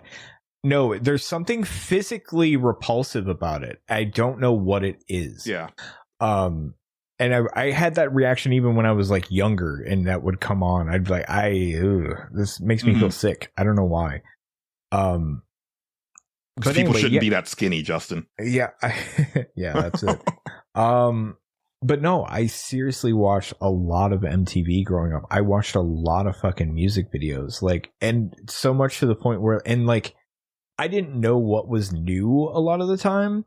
So like, I would just be like, okay, Mom, I want to buy this weird Guns N' Roses single that came out. And she'd be like, okay, yeah, we'll do that. That's fine. Like, I would just be like, that was my thing when we'd go to the mall, is like, I would go to the toy store, and if I did, but most of the time I wanted to go to the music store and buy a single, like, of something that I heard on MTV or kept hearing on MTV.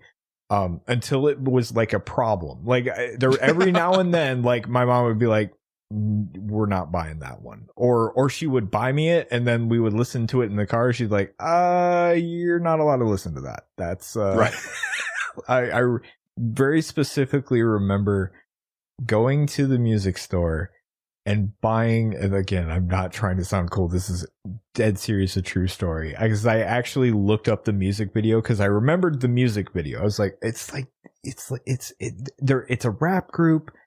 It's like really weird, and like, if like, it's not a weird video, but like, it's really like low budgetly shot. But I remember the song, I loved it for whatever reason, and it was a Tribe Called Quest Scenario. That I loved that fucking song. Loved it. Every time it would come on, I was like, this is my shit. This is great. Yeah, and then I listened to it as an adult. I was like, yeah, I should not have been listening to this at the age and like, on MTV they censor all the shit out, so I didn't know. I'm not listening to the lyrics or anything, and I needed this single. I needed it because I loved this song.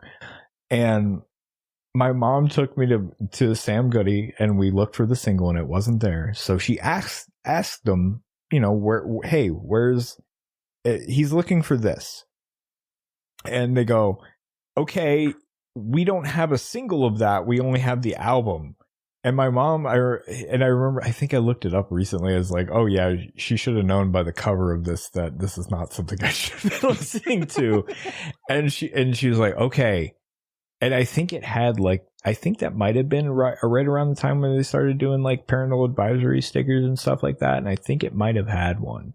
And she was like, okay, I'm going to buy this for you, but we're going to listen to it. And if if I decide no, then it's no. And I remember we listened to that song. She was like, okay, that's not that bad. What's the next song? And the next song was like way fucking worse. And she was like, okay, no, you're not allowed to listen to this. You're not allowed. But yeah, like that, I loved MTV when I was that age. I mean, in a similar vein of that for me, if we're talking about like stuff that we shouldn't have been watching as kids. Yeah. My dad worked night shift. Like when he worked night shift most of the time that I remember, but especially when we first moved to Texas. And so it would just be, and I was like 5 years old, right? Hadn't even started school yet. And so this is preschool actually for me. And, my mom was kind of lonely. I remember actually her saying to someone, like, I remember this, that she was like, I probably shouldn't let him stay up with me, but I just feel like alone. But I used to watch like prime time stuff with her. So like Taxi, Soap. Right. Soap is not something that a 5-year-old should be watching. Probably not. No. Okay. Night Court, right? Like I remember watching those shows with my mom at the age of 5. Yeah.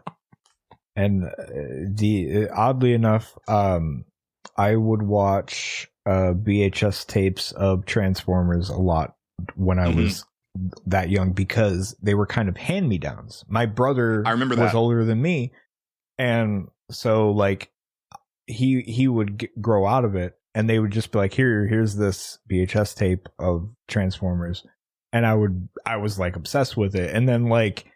As I got into that stuff, I remember there's this one lady, and I'm sure she has long since passed away. But we used to live in an apartment above her, and I barely remember that time of my life at all. Like there's fleeting memories of it. But they would take me over to her house a lot because she would babysit me. And I remember specifically her randomly buying me the Transformers movie. That's how I watched it the first time. Was her like, or you had to order it and to get it or whatever, and that's what she did. But yeah, that's the type of stuff I watched. And like I said, I'm sure there's other ones, but those are the ones I really remember. Eureka's Castle, obviously. Sesame Street, of course. Today's Special, I have very fleeting memories of watching that show. I remember it existed. Yeah. There's a lot of that kind of thing where I'm like, oh, right. Yeah, I kind of remember that. Oh, there was a show I was terrified of called, Count Duckula. Fucking love Count Duckula. I was terrified of Count Duckula when I was a child. The intro would come on and they had to turn the TV off because I would like start crying hysterically because it was like scary. I don't know what there's something about the intro of that like I've watched it since. I'm like, this is fine. Like there's nothing to be, but I was like, 3 or 4. That shit was terrifying to me. I hated that stuff. Because there was a handful of these like British cartoons that Nickelodeon would run. That was one of them. Danger Mouse was a very popular one. Banana Man is a super weird cartoon that I remember very distinctly. Right. Like right now I can picture his transformation in my head because the animation is really bizarre. Right. Yeah. But I watched a lot of Nickelodeon too. Oh, and like stuff that Julian is like. I remember, I was pretty young when. What's that one? You can't do this on television. You can't do that on television. Oh, that's my shit. I would watch that when I was a kid. I was real young. It lasted for a while. Yeah, it did. I am dying for them to release a like DVD set of You Can't Do That on Television. Yeah. I would love to see that. I'm sure it doesn't hold up at all, but not. Like just to see like all of these like 80s teens like doing like skits and the thing about You Can't Do That on Television, which is actually very apropos to the Stage Select, because the Stage Select is very inspired by Laugh-In. Sure. You Can't Do That on Television. If you go back and look at it with adult eyes, it's Laugh-In for kids. Right. like straight, because like the locker room gags are straight up like Yes. that is the wall gag from Laugh-In, Right. and it's like holy shit, like it is Laugh-In but for kids. It's so basically. bizarre. I mean, they later on then did that was Saturday Night Live with like all that was just Saturday Night Live. That's basically what it was. They had a musical guest, they had the whole shot. That was, and I never saw all that, but I do have fun. Like, do you remember Welcome Freshmen? Yeah, that name really rings a bell. That's one that people never talk about, and that was one that I really loved because I loved Clarissa Explains It All, and I loved Welcome Freshmen. I wasn't a Hey Dude fan. Yeah, I never like. Here's the funny thing: I didn't like Hey Dude, but I remember the fucking song to it and the show. I didn't even like the show, but it was just on. You know, that's just how it worked. And I didn't see a ton of it, but I really liked what I saw of The Adventures of Pete and Pete. Pete and Pete is a fun show. Yeah. The other one was Salute Your Shorts. I liked that one. I didn't see Salute Your Shorts, or at least I don't remember seeing it. That one I liked. Yeah. Except the Zeke the Plumber episode. It was scary. I didn't like anything scary. And then also unlocked another memory of like a kids show, Kids Incorporated, which was kind of like a music, and I want to say they did news in there also. And I want to say that like there's somebody who's famous that was on that show, and I want to say it might have been Fergie. Yeah. That started on Kids Incorporated. Yeah, that sounds right. I could see it. Kids Incorporated. The other one that I remember, and this is another funny music one, but it's true. I watched a lot of VHSs just on repeat when I was real young. When you're a kid, that's the prime time to do that. One that was in the rotation is really funny. I had a VHS tape of New Kids on the Block live, and I watched the shit out of that. I loved it. That was a thing. That was super a thing. Step by step, and we both remembered that Pizza Hut VHS tape of Ninja Turtles that we both had. The Attack of the Killer Pizzas. Yep. Yeah. So sue me. Yep. I used to rewind that line and play it back and forth. I just loved the way that Krang said that. Probably wore the fuck out of that tape, man. Yeah. Yeah. Oh well. All right. I think we covered that one pretty well. We did. I hope so. Anyway. Addy XD asks, how much titty is too much titty? I don't know. I feel that it's however much titty you as the person having titties is comfortable showing. Sure. Like that. If it's more than that, then that's probably too much titty. Yeah. I kind of balk at the whole like change the way that you are because of other people.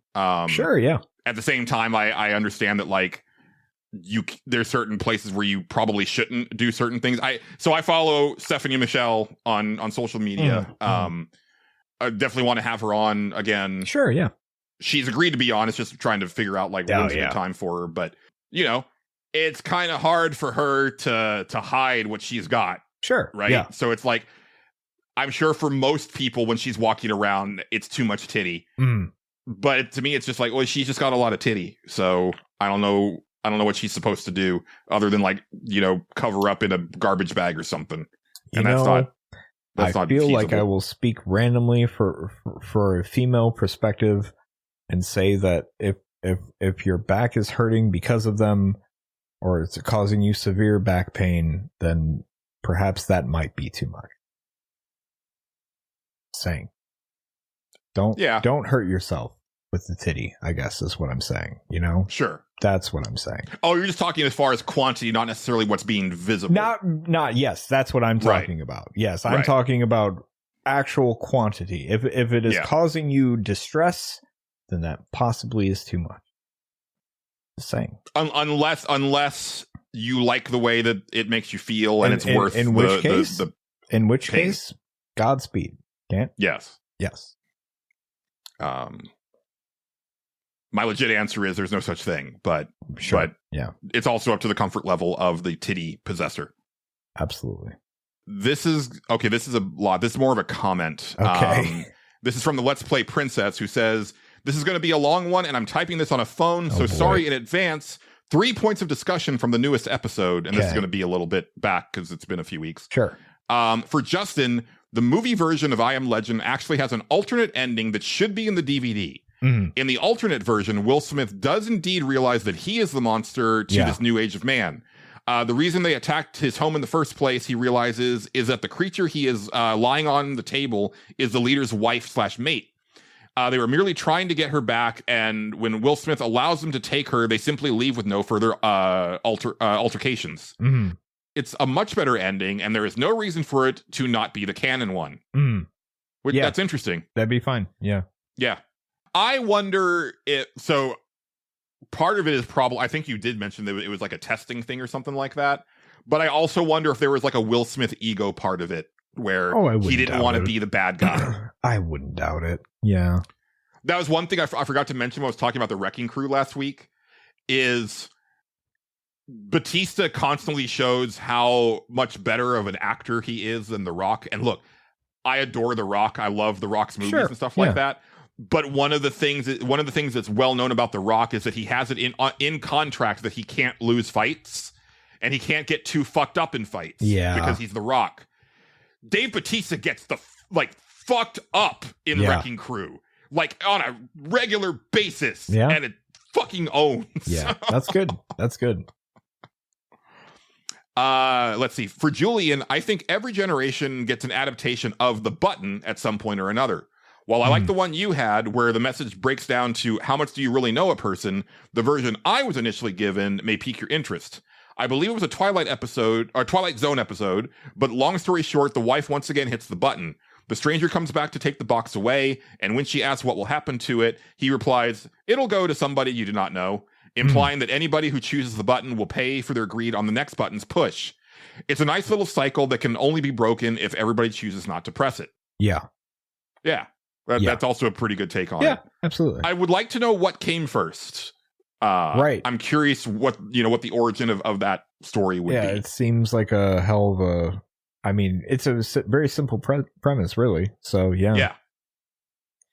I do at some point want to go back and watch like a bunch of the Twilight Zone. I'd started to watch it from the beginning like years ago. It was on, I think, Netflix. Point in my life where I was doing the same exact thing at one point, and I just kind of stopped doing that for whatever reason. Yeah. I invariably do that with any show that I try to watch. Yeah, but like, me too. The thing that I found very fascinating, and especially in a Cold War, think about it in the context of it coming out in the Cold War, is so many of the episodes are based around solitude or loneliness that I found very interesting. Yeah, yeah.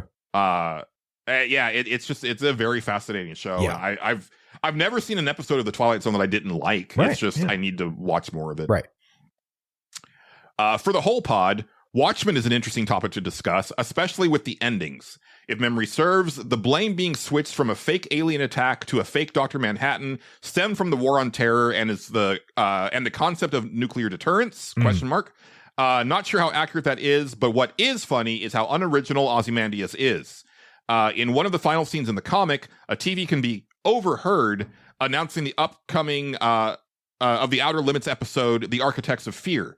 This is in fact a real episode that also has to deal with a group of people faking an alien invasion in order to secure world peace. While its ending doesn't go the way the people in show planned, it's funny that Ozymandias may have not been as smart as we think he is. He very well could have just looked in the TV guide, said, "Oh shit, that's the answer," and done it himself before anybody was the wiser.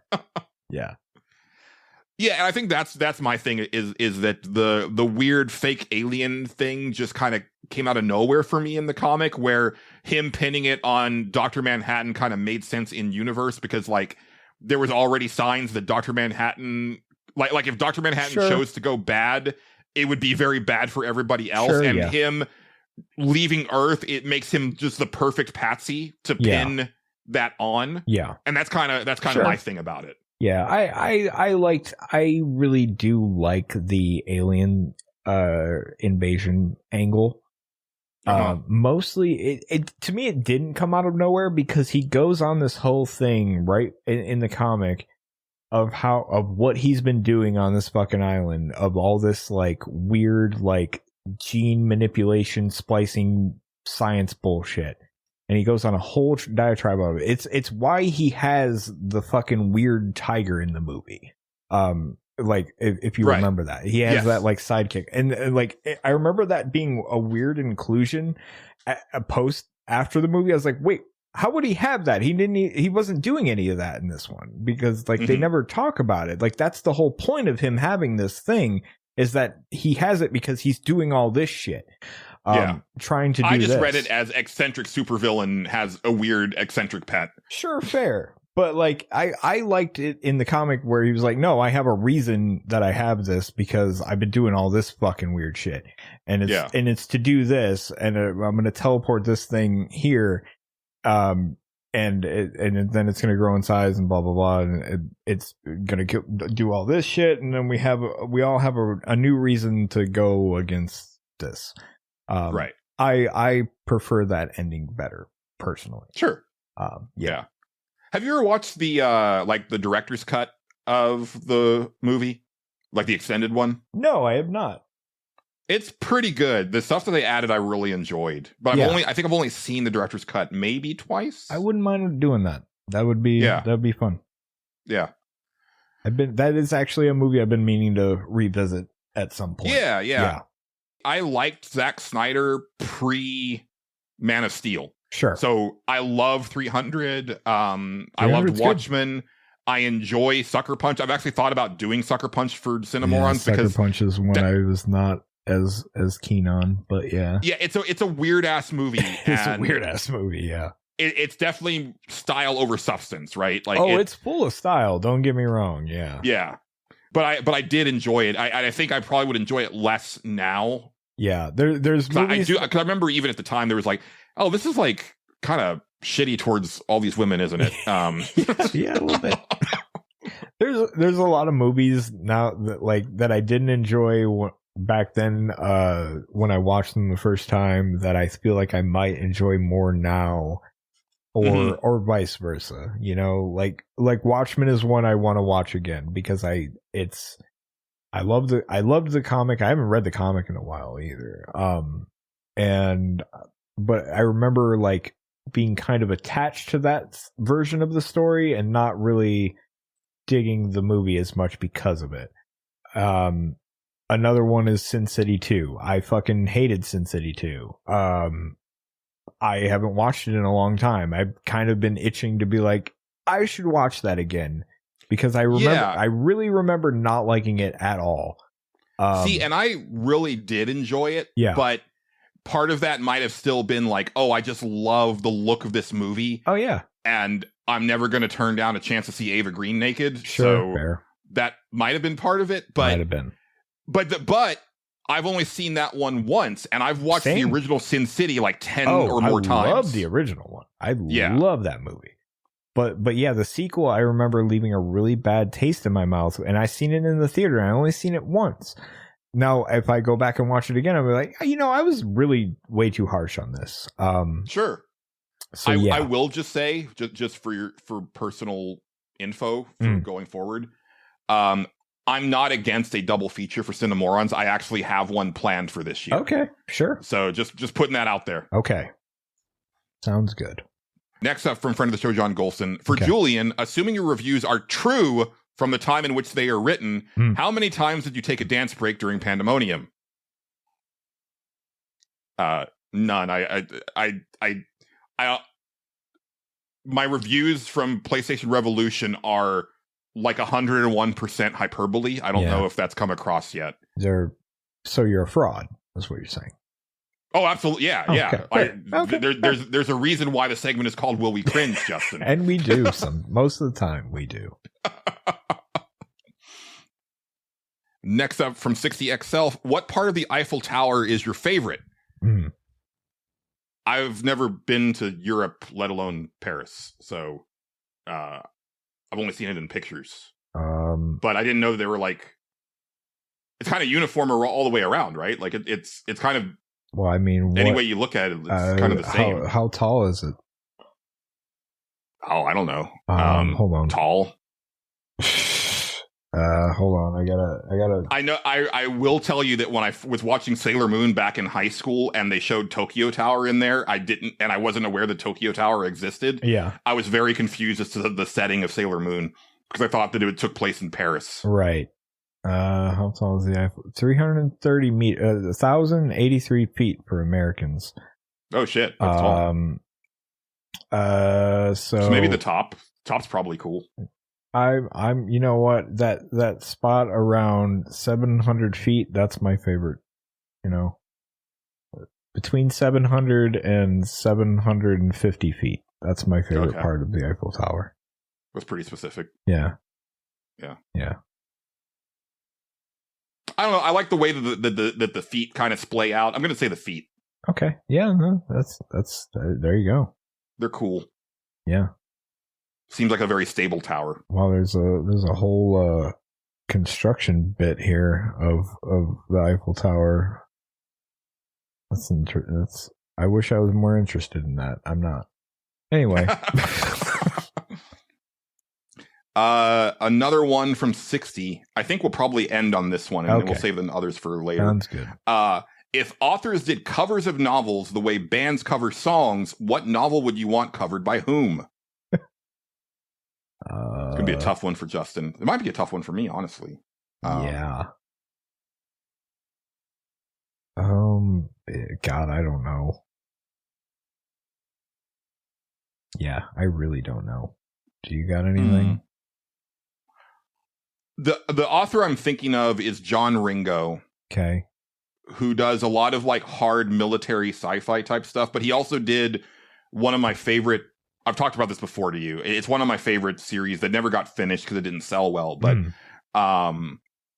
it starts with the book "There Will Be Dragons," and it's set in this far-flung future where, like, basically the internet and the internet provides everything for people. Sure. So people no longer have to worry about how they're going to eat or how they're going to put a roof over their heads or anything like that. And they can use it to like do whatever. So they transform themselves into dragons or elves or mermaids and stuff like that.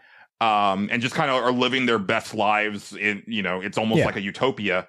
But then one day the council who governs over the internet gets into like a civil war and the internet breaks. Yeah. And then everything, like the whole society shatters, and the people who pick up the pieces are basically Ren Fair people, like the reenactors who still live like it was the Middle Ages. Yeah. And so they know how to do shit, and they show other people how to do shit. Yeah. So that's the premise of that series, and I really like his kind of hard, like sci-fi. He comes from like an engineering and military background, so that's very present in his books. So I'd actually like to see him take a stab at one of Heinlein's books. Okay. Because as much as I love Robert Heinlein, I can also fully admit that like some of his stuff is very much of its time, right? And so I wouldn't mind seeing John Ringo take a stab at like Starship Troopers. Okay. And see what he would do with Starship Troopers. Okay. So yeah, that's my answer. Okay. My answer is George R.R. Martin should rewrite Little Women.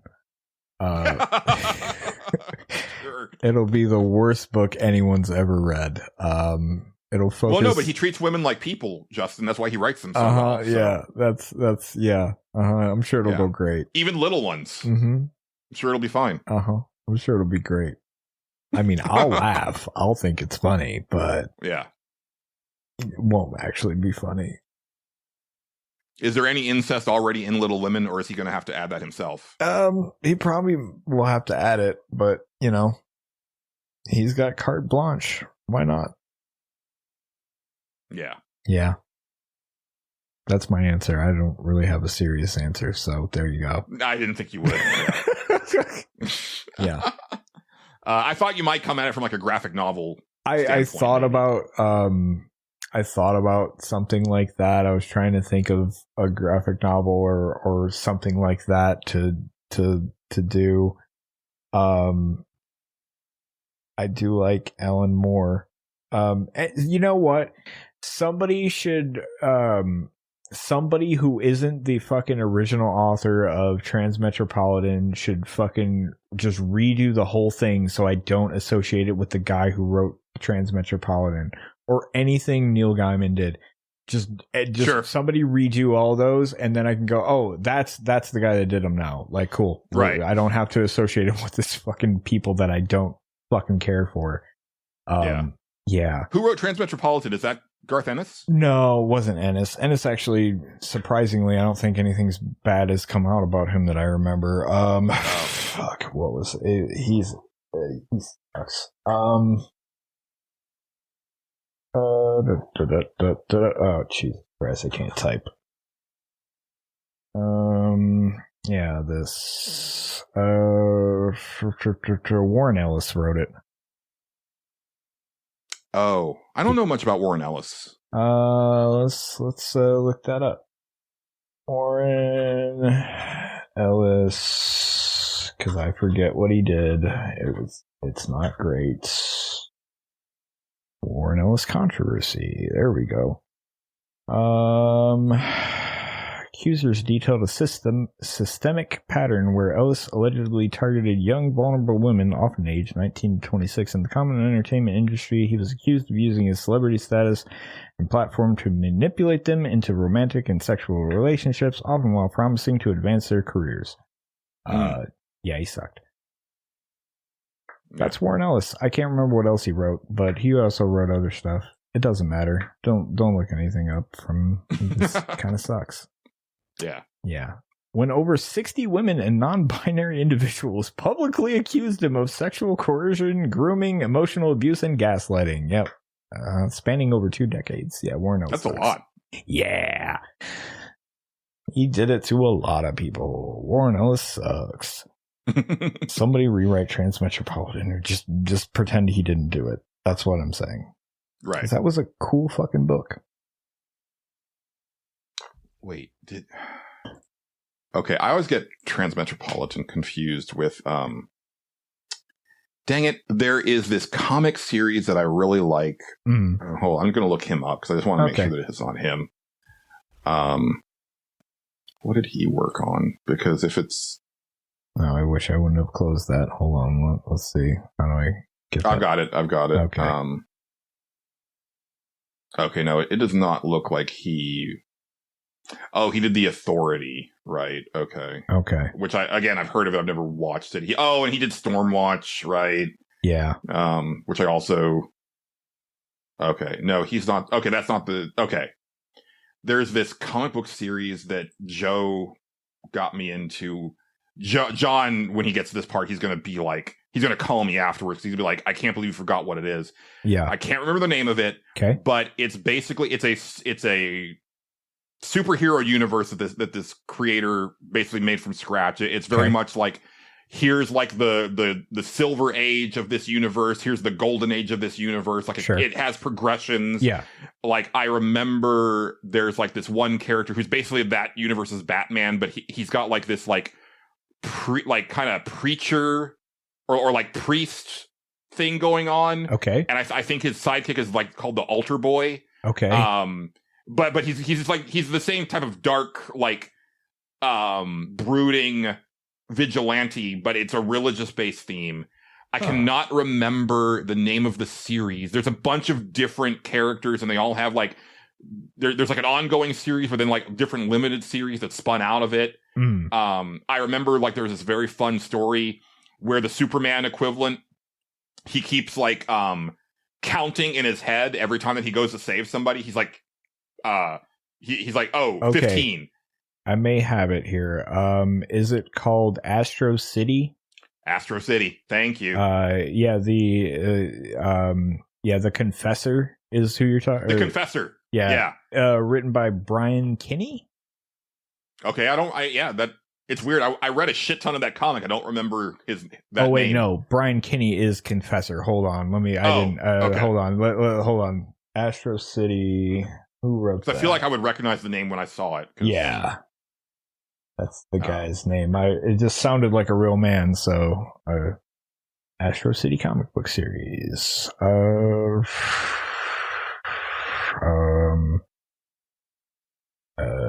Kurt Busiek. Oh, Kurt Busiek. Yeah, like he's a great writer. He actually wrote one of my favorite Iron Man stories like of all time. Well, or there you arcs rather. Yeah. This sounds cool. He's kind of a legend. Oh yeah, it's great. Like, Yeah. so that Superman story, like, yeah, so he like first he's like 17, and then later on he's like 12, Right. and then later on he says something, he's like 22, and Right. then at the end of the comic or the end of the story, he's like, I got to fly for like 77 seconds today. It was a good day, because like he loves flying, but like he's very often just like rushing to the next person to save, and so he's going super fast, and so he doesn't really get to enjoy the act of flying. Right. Yeah, let's see some of the characters. Samaritan, that's the Superman like hero. Yeah, that sounds familiar. Honor Guard, the superhero team, the First Family, the Confessor is a vampire hero. Okay, that's right. That's what made him dark and broody. Yeah. Crackerjack. Crackerjack, yeah, he's like their Spider-Man. Equivalent. Yeah. This sounds pretty neat. Good stuff. Yeah. The last arc that I remember reading was set during the 70s. Okay. And it was something like called like the Dark Times or something like that. It was just kind of like really highlighting like a lot of like the social injustice that happened during the 70s, like in our world, but echoed in this like, hyper fantasy version of this seems pretty neat. It's very Never cool. heard of it, but yeah, that sounds awesome. I don't know if he ever got around to finishing it. I know that like towards the end of me reading it, like they were coming out like very sporadically, and it was like kind of a struggle to get those arcs out. Gotcha. So it might have just like sputtered out, or it might have an actual conclusion. I couldn't say. Yeah, hard to say. But yeah, cool. Yeah, but I think that's a show, Justin. I think that's a show, Julian. Yes. Thanks as always to the wonderful Megan McDuffie for our theme song and interstitial tracks. Thanks to friend of the show, John Gholson, for being our announcer and providing us with our logo and artwork. Thanks to you for listening to the show. If you liked what you heard and would like more, consider checking out our Patreon. The link is available in the show description in your podcatcher. As of recording this, we're doing Tunic on Suffer Select this weekend. Yep. And then next weekend, we will be doing Magnolia for Cinemorons, which I'm looking forward to that greatly. There you go. I confess I have not played Tunic yet because Trails of in the Sky. I know I gotta play it tomorrow myself. So me too. It's like the whole week I was like, I'll just do it Saturday. I'll just do it Saturday. I always know do it's it on Saturday. the PlayStation, so I don't have to worry about if it runs or not. Yeah. I said the same thing. Yeah, at least it's a game that we know will run. It's gonna be fine. It's okay. If it's something on the computer, I try to like do it at least a few days before, just in case something goes wrong. Some of the older games are really dicey. Like yeah. But yeah. But yeah, that's going to do it for this edition of the Stage Select. I've been Julian Titus. He's been Justin Ham. We've been the Stage Select. Signing off. Uh-huh.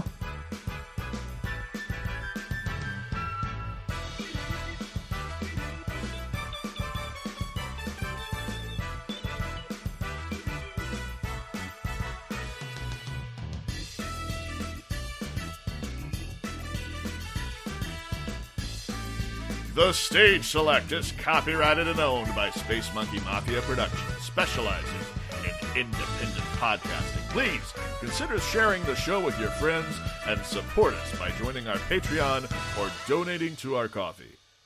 Thank you, and good night.